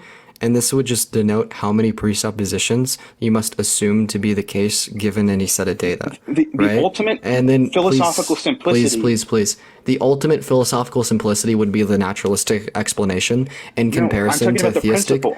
Right, no, because I'm gonna give you a couple things here, right? Because something is more philosophically simple the less presuppositions it has. Yes, okay, right? We agree on that. So then what we would observe for my model I have the presupposition of particles, eternal state, and necessary properties to give way for life. You have the presuppositions of God, eternal state, necessary desires to give way for life, all good, all-knowing, all-powerful, right? Just there's 3 off the top of my head. We could keep on going. Intentful design. We could keep on going. Moral code. Like we could keep on going. Good nature. We could do this all day, Dean, right? no, So we're Dean, just analytically describing like what you must presuppose. No, you must like. Here's like an example. You must presuppose that your God is all powerful in order for you to hold your position. You must presuppose that your God is all good in order for you to hold your position. You must presuppose that your God is all knowing in order to hold your position, on top of the other presuppositions that I share. So just off the top of my head, you have 3 more presuppositions that I do. So therefore, like just by definition, it's going to be more complex philosophically speaking, therefore less probable in accordance with Occam's razor. I would love to actually have this conversation in a different forum, because I don't think that it's possible to have it in this forum, because you're clearly not hearing the points that I'm making. And I'm hearing the points you're that you're jumping. making. Well, the long soliloquy that you give, right, is That wasn't a long making that was just me explaining, right? If you can't track, But you weren't. You were not going in consistent logical steps. Yes, you were I was making enormous jumps, and you were also creating a straw man of what my argument actually is. So is this what you do? You just kind of pivot away from a legitimate response? Like, dude, no. like, I mean, you're more like, I want to make this very clear. Like, if you're going to engage in debate with me, then actually engage in debate. And just because you don't necessarily like, have a response to what I say doesn't mean that it's like You won't even let me necessarily finish. okay. Well, no, Liam, well, like what you're doing is I'm more so asking for a response. And then you just like basically throw around like the terminology straw man. When I'm trying to respond to your characterization of some of my arguments, that's what I'm responding to, which is what I think is necessary for productive philosophical conversation. Wait, this is my argument that we're talking about. No, but when you're criticizing something in my argument, I'm trying to present a fuller explanation of what my position is. I'm not criticizing your argument. We do remember this is my argument, right? What do you mean? I mean, we're both talking about the same topic. I'm presenting the argument about how like a naturalistic state of affairs to explain the given data set of how the universe came to be is more probable than the theistic state of affairs because it has less presuppositions. Right, but what you I'm haven't saying contended this notion at all. When you give your responses, you make a straw man of the things that I said, and you make conclusions that I did not say. Give me an example. Oh my gosh! Basically, everything. There have been so many. Like, give me a specific example. I just think this is just conjecture. Okay. Well, if you would let me finish, I mean, it's hard because when you don't even actually let me finish, it's like, or you interrupt me, or you don't even. I'm just asking you for a specific example, Liam. Dude, you spent like 99% of your time complaining and 1% of your time debating. With all due respect. No, I've been trying to actually answer your objections. Like, and one of the things that I don't, well, one, I don't reduce all of philosophy back to Occam's razor, or that. Wait, we're not reducing all of philosophy to Occam's razor. We're using Occam's razor to construct a logical argument to dismantle the theistic worldview. I mean, I'm not reducing all of philosophy to Occam's razor. We're just saying that in this case, it holds to be true, or it yields to be true, that the naturalistic explanation for the model of the data set of the universe is going to be more probable due to like the lower amount of presuppositions. Like, with all due respect, you haven't actually contended this notion at all. I have, because I've tried to present. Well, I try to make one simple argument, which is the idea of, if I'm going to say that a creator made the universe, which I do, what is the nature of that creator? The point of me describing who St. Thomas Aquinas is was to make the point that there's a reason why this is how he begins his explanation of God, with this, which is the simplicity of God. Because we're talking about how philosophy, the basis of it should be the lack of presuppositions, as you call it. I would call them principles. The lack of principles in reasoning, the easier, or not the easier, but the more simple the thing is. And right. But like that's just conjecture. Fundamental nature, right? You legitimately do have more presuppositions. What does that mean? I don't even know. Like, what does that mean? Yeah, you must presuppose your God is all good, correct?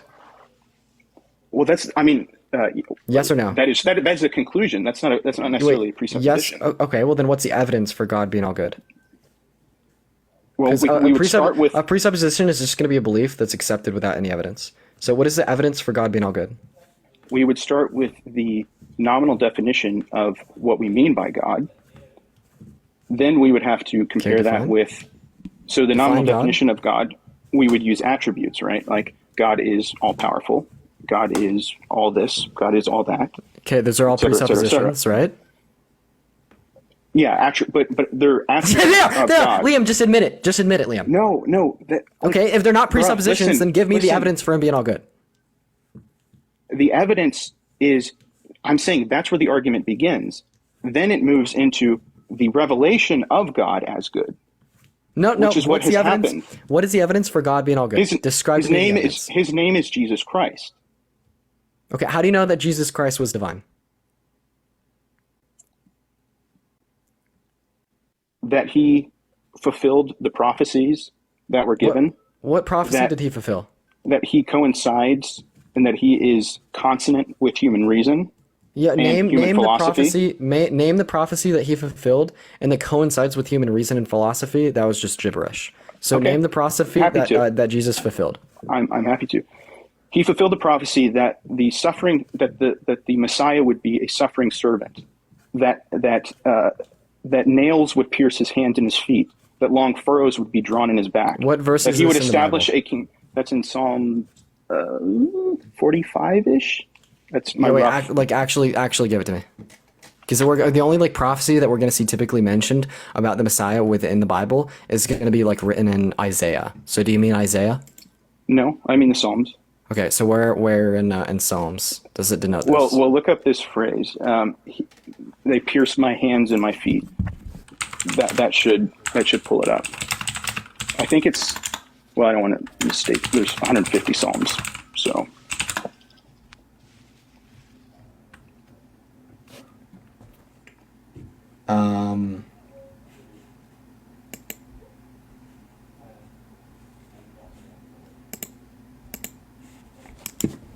I'm not seeing anything. You're gonna have to grab it for me. Okay. But also Isaiah 53 is entirely prophetic. That's about Christ's suffering. The only mention in Isaiah about a prophecy of God's gonna be Isaiah 7? Isaiah 1, 7 through 9? Well, there are different aspects because Isaiah 7 will talk about the divinity of God. That is, what will the Messiah the Son is to come and shit? Right, yeah. And that talks about how God's power will be manifest through a Messiah. Whereas other prophecies speak about how this same Messiah is also going to suffer. And there's this apparent contradiction. So the chat's saying Psalm 22. So, well, I'll just look it up. All right, let's look. Psalm 22:16. Yeah, that's right. Psalm 22:16. And that's one example. And then I don't know if it's in that psalm or later, but the Psalms are full of and whoever said that the Psalms aren't prophecies, they absolutely are, because King David, who is believed to have written most of them, or Solomon, who's believed to have written most of them, did not experience any of those things that they've described. I'm not seeing the prophetic nature of Psalm 22:16. I mean, it says, for dogs encompass me, a company of evildoers encircle me. They have pierced my hands and my feet. I can count on my bones. They stare and gloat over me. They divide my garments among them. And for clothing, they cast lots. But, O Lord, do not be far off. So all of that, yeah, exactly. Deliver the sword from my soul. So all of that is exactly what happened at the crucifixion. Right, but we did observe crucifixion occurring but I'm talking about the writer of those. But the writer of that scripture verse did not experience any of those things. All right. So what society was this written in, and who wrote it? It was either King David. It was either David or Solomon, or that's who it's ascribed to. Yeah. We're just gonna need some more historical context to see if Fine, but I'm just making to one see point. If I won't make any claims that that's not a prophecy. But I just think we'd have to understand the historical underpinnings of the society in which King David lived in, and if a crucifixion was prevalent. I could get someone. Agree. I could get someone up here though that might be able to tell us. I think it's important to look at any of these prophecies in that larger scriptural context. So I completely agree. Yeah, like for example, like Isaiah is like a good example of mistranslation. So like, one second, I'm trying to send this to Matt because he could probably tell us about like the historical context. One second. So like Isaiah, like we like early within Isaiah, we like observe it stating that like the son is to come or whatever. But then when we actually like observe like the tenses of like the words used within the Hebrew language, like they're all like active voicing, as in like past or present tense. So like the true translation of Isaiah is just going to be like the son has come already.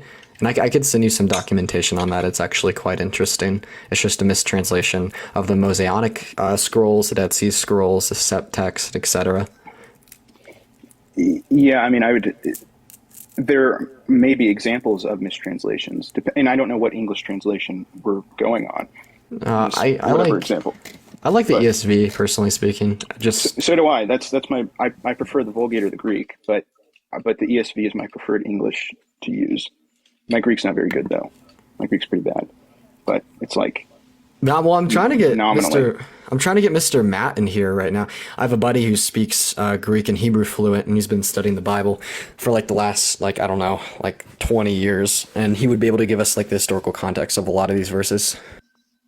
And they're going to be much better people to talk about what certain words mean. Like if you're going to look at the tense in a very specific way for a Hebrew word, I'm not the person to talk to. So I mean, I'm already with this guy, Matt. He's the one appeal to authority that I will never apologize for making. my appeal to authority would probably be the Septuagint. That would be my appeal to authority for the Old Testament.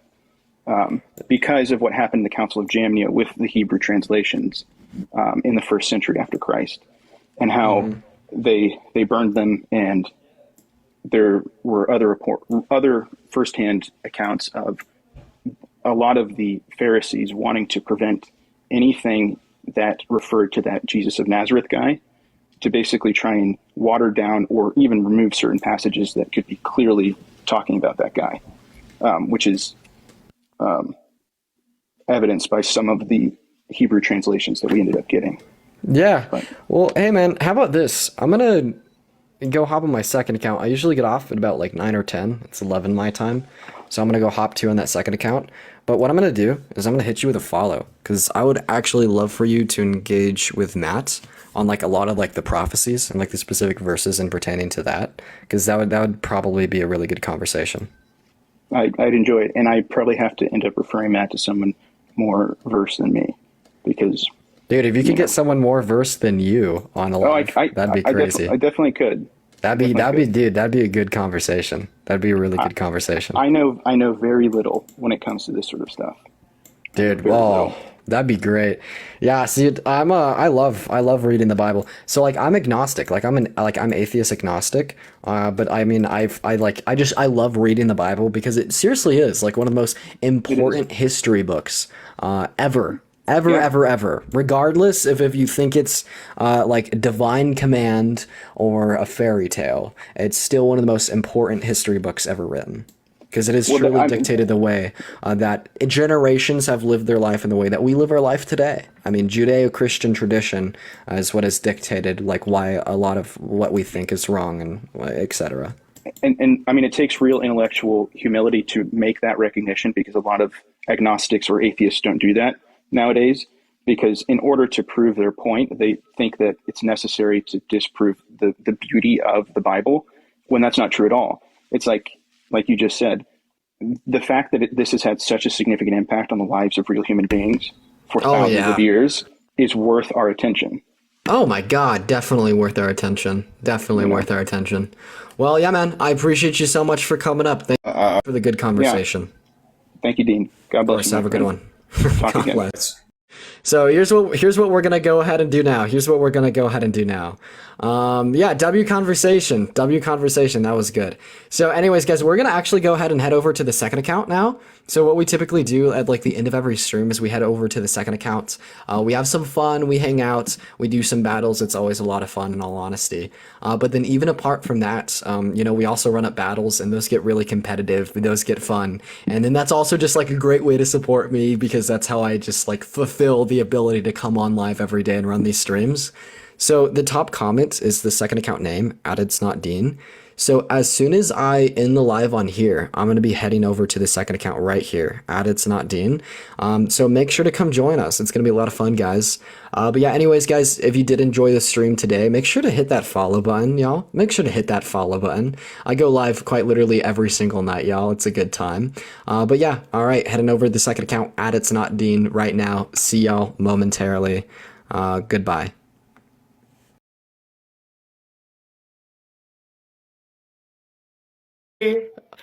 Bro, hey Roots, do you ever check your subreddit? Yeah, you know, I'm #1 trending on there. A 10-minute video of me absolutely humbling you is #1 trending on your subreddit right now. Yep.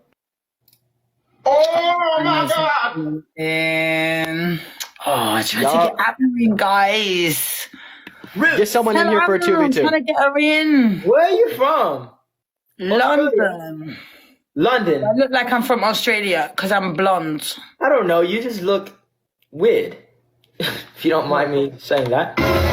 Look weird. Yeah. Ruth, darling. Bro, look at her fucking eyebrows. I feel like my 6-year-old niece could have done a fucking better job in the color book. Wait, why do you hate her so much? Because she's wild. Because she's crazy. What? I'm so sorry. Yo, why do you hate her so much? Man. You told me to go in her live yesterday. That's the only reason I did it. Nah, your chat told you to, and then you're like, oh, this was the guy.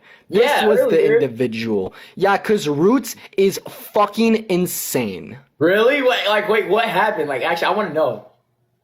We got beef, bro. Roots, you got someone in here to invite for a 2v2? I'm down to run up a one-on-one if you can't. But it'd be you guys just get some. Here, Roots has no friends. I'll let y'all run up a one-on-one. I don't want no friends, darling. I ride on my own. Baby. All right, bro. Baby.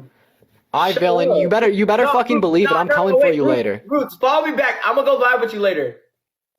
I'm cloud chasing. You want me to follow you? All right, bro. Let's run it up, dude. You got sat down yesterday. You're gonna get sat down again. This is the end, Roots. This is the fucking end. Did you check? Did you check your subreddit? My what? Your subreddit. I'm #1 trending on there still. Well, I'm #1 in the community. You're #1 in the community. In the community fest, I is #1 and #4 in the weeklies. And #4 in the weeklies? Yeah, I'm #1. Yeah, I'm #1. Oh yeah, maybe that will help. With the $140,000 of drug debt. Oh, send me some Calais, innit? You can hook a sister up. Dean. What's that? Alright, bro. Chat, we need to absolutely drop it on her head, guys. We need to absolutely drop it on her head on speed, y'all. We need to absolutely drop it on her head on speed. Yeah. You know, I'm is that a wig? You know, I'm an actress. I'm an entertainer. So, name one movie you've been in. Blood Feud. You've actually been in the movie? Yeah, from Republica. She did that song, Shout It on the Rooftop, Baby, I'll shout it, I'm ready to roll. I don't know, one of them, but yeah, I'm in a film with her. Blood Feud. I've never heard that before. Also, bro, you're gifting yourself right now. Seth, I thank you for the roses. You haven't been in a movie. Gifting myself, baby. Bro, are you ready to lose? Are you ready to get absolutely obliterated on speed, chat? Just get ready to drop it on her noggin on speed. Just get ready to drop it on her noggin on speed, Laura. I appreciate you for the live fest. Oh yeah, by the way, where's your boyfriend Ryan at? I thought you said you're gonna get him to humble me, dude. I thought you said you're gonna get him to humble me, Laura. Thank you for the live fest. What happened to that? I What think happened Ryan, to that, I Roots? think Ryan's busy. He's preoccupied with business at the minute. Lauren, I appreciate you for the live fest. Dude, I sit him down time and time and time again. I'm Ryan's biological father. Yeah. And then also about the movie, if you were in a movie, yeah, you were definitely one of the extra non-speaking roles. In fact, they charged you to be there, but you just wanted like the 5 seconds of fame. So, you know what? You took it up. Absolutely. You took it up. Yeah, I mean, couldn't eat dinner for a week, but at least you got the 5 seconds of extra. So, guys, let's get ready to drop it on our head during speed. If it doesn't hit by 220, you know, absolutely drop. Oh, there we go. There we go. You know what, Roots, darling? You're boring. So are you. You're boring, Roots. Gabriella, thank you for the hand hearts. Are you ready to get absolutely obliterated on speed? Yo, chat, we need all of y'all to drop it on our head as soon as it starts. 16 roses, let's get at it. 16 roses, let's get at it. Can I ask you how long you've been live? Oh, darling. How long have I been live, guys? 2 hours. I swear to God, I went to bed and you were live, then I woke up and you were still but I live. restarted, so on this live, 2 hours. I don't think you get off. Do you get off? Well, I'm doing a game at the minute. I'm trying to keep my position at number 1. Okay. Yo, everyone drop it on our head. Use a 3x. Go. Go, chat. Drop it on our head. 40 seconds. Now's Everyone when to better drop. come over there and drop it on my head. Absolutely. Yeah. Drop it on Now's my the time head. to drop Coco with the hand arts. Drop Chat, it what are on we my doing? head. Kaylee with the dinosaur, bro. Oh, Kaylee, you cheap dude, Kaylee just dropped it on your head. Kaylee just dropped it on your head. Y'all keep fucking going. Kaylee just dropped it on your head, chat. Drop it like it's hot. Kaylee with the hand arts. I appreciate it, Kaylee. Drop Dude, it like you're getting it dropped on, right? You're getting it dropped on. Y'all, chat, what are we doing? Use it 10 seconds. We really gotta drop y'all. Katie with the love you. I appreciate that. Let's go, guys. Oh. Anastasia, thank you, baby girl. Bro, you're literally gifting yourself. You're actually gifting yourself. You're actually gifting yourself.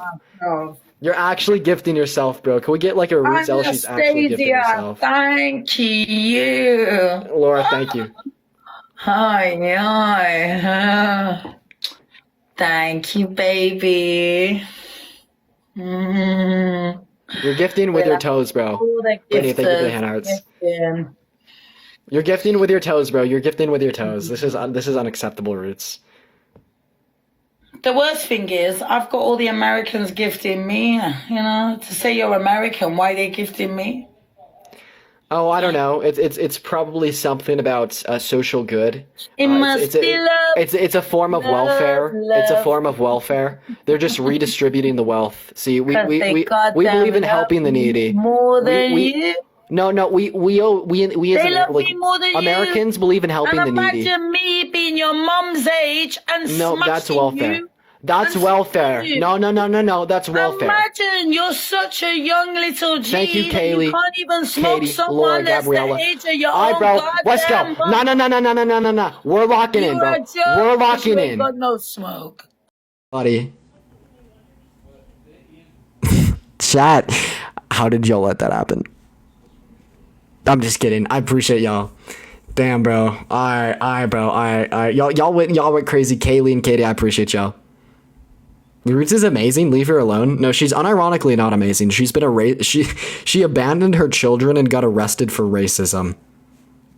She got arrested for hate crimes. How am I mad for just saying what's true? Like, Laura, I appreciate you for the live fest. And she was released without charge. That's crazy. Most of her viewers don't like her. Yeah, I know. Dude, I know. That's why we were just like destroying her yesterday.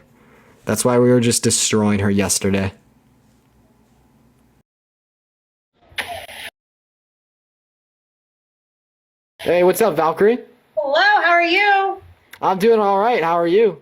Good. I just figured out how to put butane in one of these guys. Nice. Dude, that's kind of sick. Is that like a little fucking lighter? Yeah, the first time ever. I've never done that before, so. Oh, is that white sage? Is that like a white sage wrap? Yeah. Dude, that's sick. It kind of smells like weed when you burn it. I wouldn't know. Well, Look at that. okay. It burns so much better. Okay. You want to It took battle? me forever to figure out where to get the butane for it because I thought it came with the butane. Oh wow, you have okay. Wow, yeah. You Yeah. you have clean lungs. Yeah, for the most part. Are you ready to get just demolished? Yeah. The doobie doobies? No, I don't. I grew up in a town where a lot of people did. So Oh you yeah, know, you're in Colorado. yeah, I'm in Colorado. That's a good way to put it. Are you ready to get like absolutely destroyed? Really? What? You're talking like that already? I'm just kidding. We lost our last battle. We lost our last battle. It's like it's confidence. You know what I mean? Oh yeah, I love the confidence you have, darling. Thank you. You know, it's like manifestation and shit. We just you can manifest. You can manifest whatever you want. You know what I mean? We're just You really manifesting can. the win. But you see, the thing is that Mama has been off. I took a week off of No way. live, so my How'd that people go? are fiending. They're fiending They're fiending. They're fiending. Oh shit. for some W's. Yes, Okay. sir. Chat. Maybe we do have to throw up over speed, y'all. I'm gonna throw up all over you, Valkyrie. We're gonna throw up on speed. No, please don't throw up on me. I'm sorry, I'm just kidding. But yeah, the week off went good. You know, I did absolutely nothing. Dude, I've always dude, a week off sounds so nice, but it's like I'm so scared of like it just affecting the numbers. You know what I mean? I know, but the way I see it, like, 'cause it's so easy for creators to get so wrapped up on like how much money they're making and like they got to be live to make the money, you know, and like, which I get it, but if you have to take a few days off, you'll be thankful you did, you know. It's a good mindset. It's a good mindset. I gotta do that. It's finals week for me, so I'm gonna really have to start doing that here soon. Anyways, guys, we have 30 seconds. Let's try to get like one hand art and 2 tiny dinies, y'all. Then you got a Discord server? Yeah, it's in the bio. One hand art, 2 tiny dinies, chat. One hand art, two tiny dinies, y'all. Chat, 15 seconds, y'all. Go, go, go, go, go. I appreciate you for the tiny dinies, y'all. We have, okay, there we go. Kaylee, thank you so much for the hand arts. I appreciate that. Thank you so much. Everyone get ready to drop it on her head over 2x, y'all. 30 seconds. Go, go, go, go, go, go, go, go, go. Drop it on her head, chat. Thank you, Stardust. Thank It's you. not working. Doubles. It's not working. Uh-oh. Oh, it's not working. We're not dropping it on here. Kaylee with a happy weekend. I appreciate it, Kaylee. Thank you so much. I appreciate that, Kaylee. Bay with the roses. Use the doubles team. Shay with the money gun. I appreciate it. Thank you so much, Shay. Jeremy They're kind of with the coming back. trade, baby. Let's go. Let's go. Dude, W Kaylee, W Shay. Y'all are going off. Y'all are Help going out off. Jeremy, guys. Oh, Valerie, no. good night. Thank you so much, baby. Liz with the rose. Let's go, team. You got any new paintings? No, I don't. But I did. I painted my back wall black finally. Oh, nice. I wish I could do that Right, if I it's wasn't in an better. apartment. Dude, if I wasn't in an apartment, I'd do something so freaking cool. You know what I mean? I kind of want to live in like concrete house. Have you ever seen a concrete house before? Concrete house? Mm-hmm. No. Where everything's just concrete. Like the walls, the ceiling, the floor, it's just all concrete. Kevin, thank you so much. I have not seen that actually. It's very like abstract design. It's pretty cool. It's pretty sick. It's about as sick as this awesome W that we're about to take, chat. Make sure we're dropping it on our head, y'all. We have 50 seconds left. Make sure we hit that snipe. W. Kevin. Let's go. Chat, watch that snipe, baby. Keep it close, guys. Keep it close. Do not let him beat me. Do. Chat, hit that snipe, y'all. Do not let him beat me. Do. Shay, appreciate you for the roses. Hit that snipe, chat. I'm starting a new painting. Dude, painting's fucking sick. Kaylee with the swan. Let's go, Kaylee. Thank you for the swan. Let's go, baby. Jeremy, let's go. Oh, man. Vita with a fall-in for you. I appreciate that. Thank you so much, Vita. MVP Kaylee, MVP Shay, Vita, I appreciate y'all. Oh, good work, Shauna. I see you, baby. Shauna with that snipe, you queen. MVP Jeremy in the MVP chat, Kaylee guys. in the chat. All right, Shauna, bro. thank you so much. Maine, thank you so much. Kevin, thank you. Valerie, thank you. Blizz, thank you. Carmen, Bug, Jack, thank you all so much. Good work, guys. You want to run a best 2 out of 3? I think I need a lock-in. I think I need to seriously lock in. Let's run Lock that. in, what does that mean? I need a lock-in. I need to get in the zone, and we need to get ready to absolutely destroy you, chat. So she won the first round, but now's when we have to come back and absolutely knock it out of the park, baby. So everybody, right now, prepare for speed. Get ready to drop it on her head. Someone in my chat says Eminem died? What the fuck? You need something, baby, because your team is over there sleeping. Whoa. Oh, chat, yeah, Eminem didn't die. The team is sleeping a little bit. Hanards, thank you for the roses. I appreciate you for the roses. No, Eminem did not die. Eminem did not die, chat. Eminem, he did not die, chat. He is not dead, everybody. He's not dead, y'all. Blizz, welcome to the family. That scared me. Me too, a little bit. Blizz X311, welcome to the family. Thanks, Shmeezus. You're so real. Google it? Bro, alright. Let's see here. Let's see, man. You been shredding any, Whoa. snow? What's that? You been shredding the snow or what? Dude, we got like 6 Lap inches 2. last night. 11 minutes 7 Bro, seconds. you know I Lap moved from speed there, right? 5.3. I know, Total that's what you were 23 saying. minutes 18 seconds. That's 2 what you were miles. saying. Heart rate I 103. love it out here. Yeah, we're finally starting to get our big snow of the year. Oh, it's amazing. Nice. I know. I need to get my icon pass and go and go and shred. Shred. I need to do Oh, an yeah. Aspen trip. What's that? I need to do an Aspen trip or something soon. Oh, Aspen's where it's at. I'm a big fan. Have you ever been out to Telluride? Telluride? I have not. My dad lives in Telluride, so I kind of got a little bit of a low expense trip out there. Whenever, and it's sweet. And also, chat, it does say on Google that Eminem died, but if you look really closely, it says the date he died is December 10th, and it is currently December 9th. So keep that in Why mind. are they saying Eminem died? Because if you Google his name, it says he's dead. But Really? yeah, this was there's a Reddit post about him. Like it's been on there prior to December 10th. The elite, unless it's like the elites, like pre-planning something. Hey, So real. Jeff, Vita, thank you so much for the garland. let's go. W Vita, bro, you're going off. W Vita in the chat. Thank you, Vita. I appreciate that. Then also, y'all, everyone's saying it's December 10th for you. Well, no, it's like it's said that for like the last 22 hours, everybody. It's said that for like the last 22 hours. Vita, thank you so much for the garland. Something similar like that happened before, but it was like I think it was the Queen or whatever. They released the Queen dying the day before she died, and I think they said it on. Yeah, and they like messed up. They're like, oh, we're not supposed to say that yet, because like the Illuminati and all that stuff.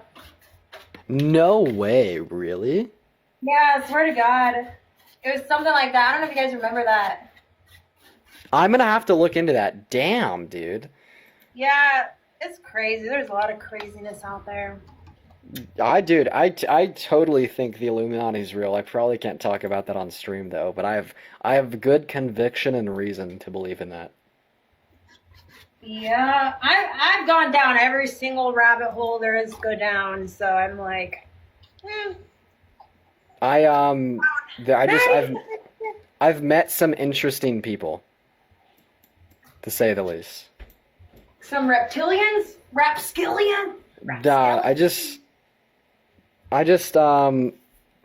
I met this person Never mind, bro. I can't talk about that shit on live. No, Apparently, no, there's a big. no, you can't do that. You can't just like do that. Come on now. It was at this like social networking event, Uh-huh.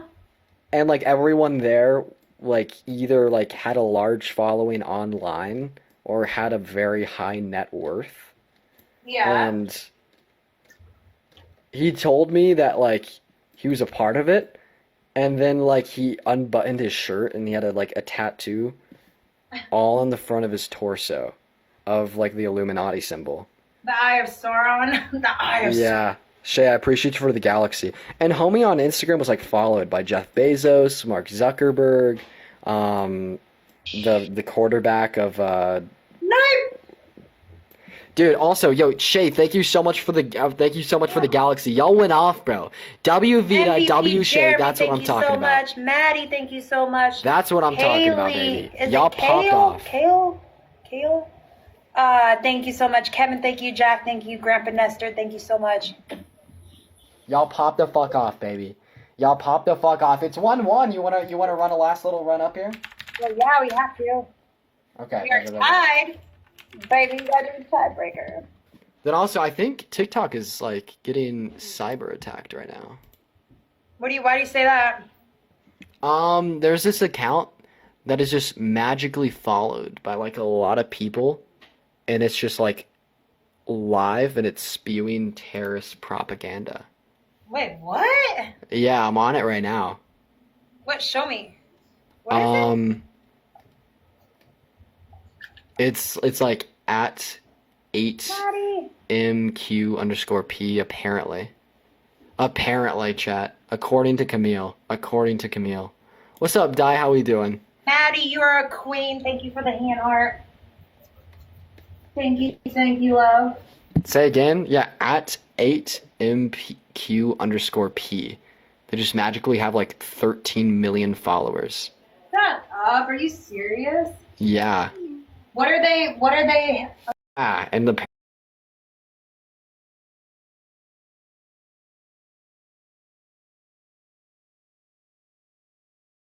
let's try to take the W. Let's try to take the W against Balfour.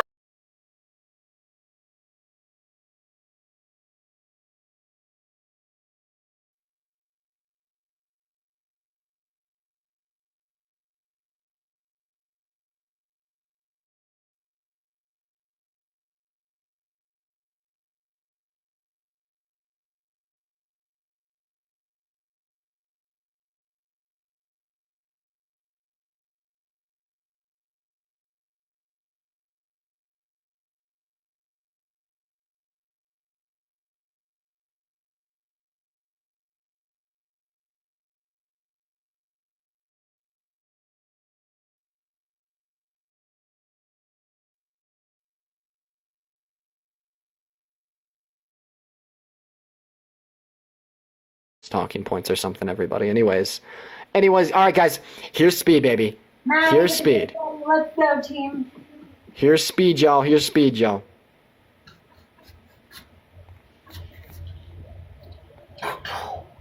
Speed 650. 650, chat. Let's get it, baby. We need some hand hearts, money gun, whatever you got. Start us with the roses.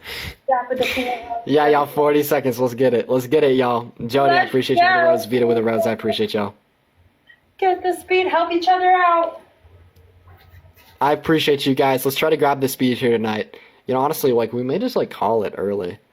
Not do battles tonight, everybody. Vita, thank you for the hand arts. I appreciate that. Yeah, guys, honestly, I think we're gonna call it after this.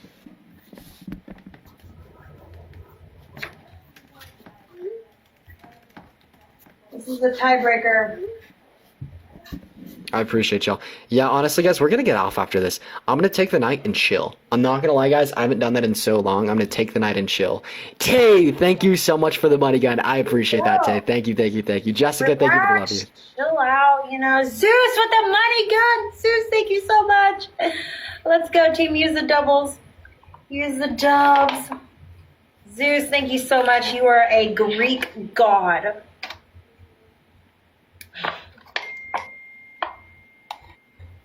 Maddie with the hand arts. You're gonna take the night and you're gonna go look up the the Queen Elizabeth stuff. I actually am. Like, is that like legit? Did that actually happen? Zeus with the dino, yeah. Something, I don't know if it was Queen Elizabeth, but someone famous, they like released it before they died. So they were like, it was like a weird thing. Oh, damn. It's been a weirdish 30 minutes. I know, Lauren. It has been. Actually, exactly 30 minutes. You're like right on the dot. How do you know if you're having an allergic reaction? What? Jeremy, Princess PD, welcome in, baby. What, yo mama? What? We're already almost at 85K likes, too. You guys are incredible. All right, chat.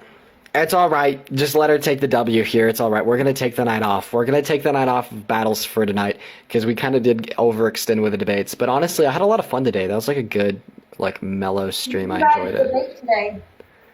Today I debated abortion. You do that every single time. I don't. I don't talk about abortion that much. Oh. How did that go? Oh, pretty well. A lot of people don't really like understand what they're talking about in correlation to that topic. I've seen your debates. Half the time it's like men going in there and talking about the. Yeah. Dude, you should, so it's men, so this is what I've noticed the pattern. It's men thinking they have a say over what women can do with their bodies, or women that are pro-life and advocating for the state forcing all women into pregnancy, telling me that I can't have an opinion because I'm a man. Meanwhile, they're trying to like make a monopoly over everyone with a uterus by saying they shouldn't have, like, no one should have access to abortion. It's an interesting mix. Tay, appreciate it. Vita, appreciate it. Y'all are the best. Hey, MVP Zeus, thank you so much, Zeus. We appreciate you. Jeremy, thank you so much. Maddie, thank you. Kevin, thank you. Jack, thank you. All the chappers, you guys are incredible. Make sure you guys go follow Dean. Yeah, I appreciate you for the battles, Valkyrie. Make sure y'all are go drop her a follow as well. Thank you. Well, thank Take you so the night much. off. Study for your Yeah, that's what I'm gonna do. I'm actually gonna do that. You gave me a good idea. I appreciate you. Have a good rest of your night on stream. You're welcome. You too. All right, guys. Honestly, yeah, I'm gonna go ahead and do that. I appreciate you, Vita, Tay, Brittany. I appreciate you all for showing some love in those battles. Appreciate you all for showing some love in those battles. Love you guys. I'll see you all tomorrow for some debates. Everyone, take care. Have a good night and peace out.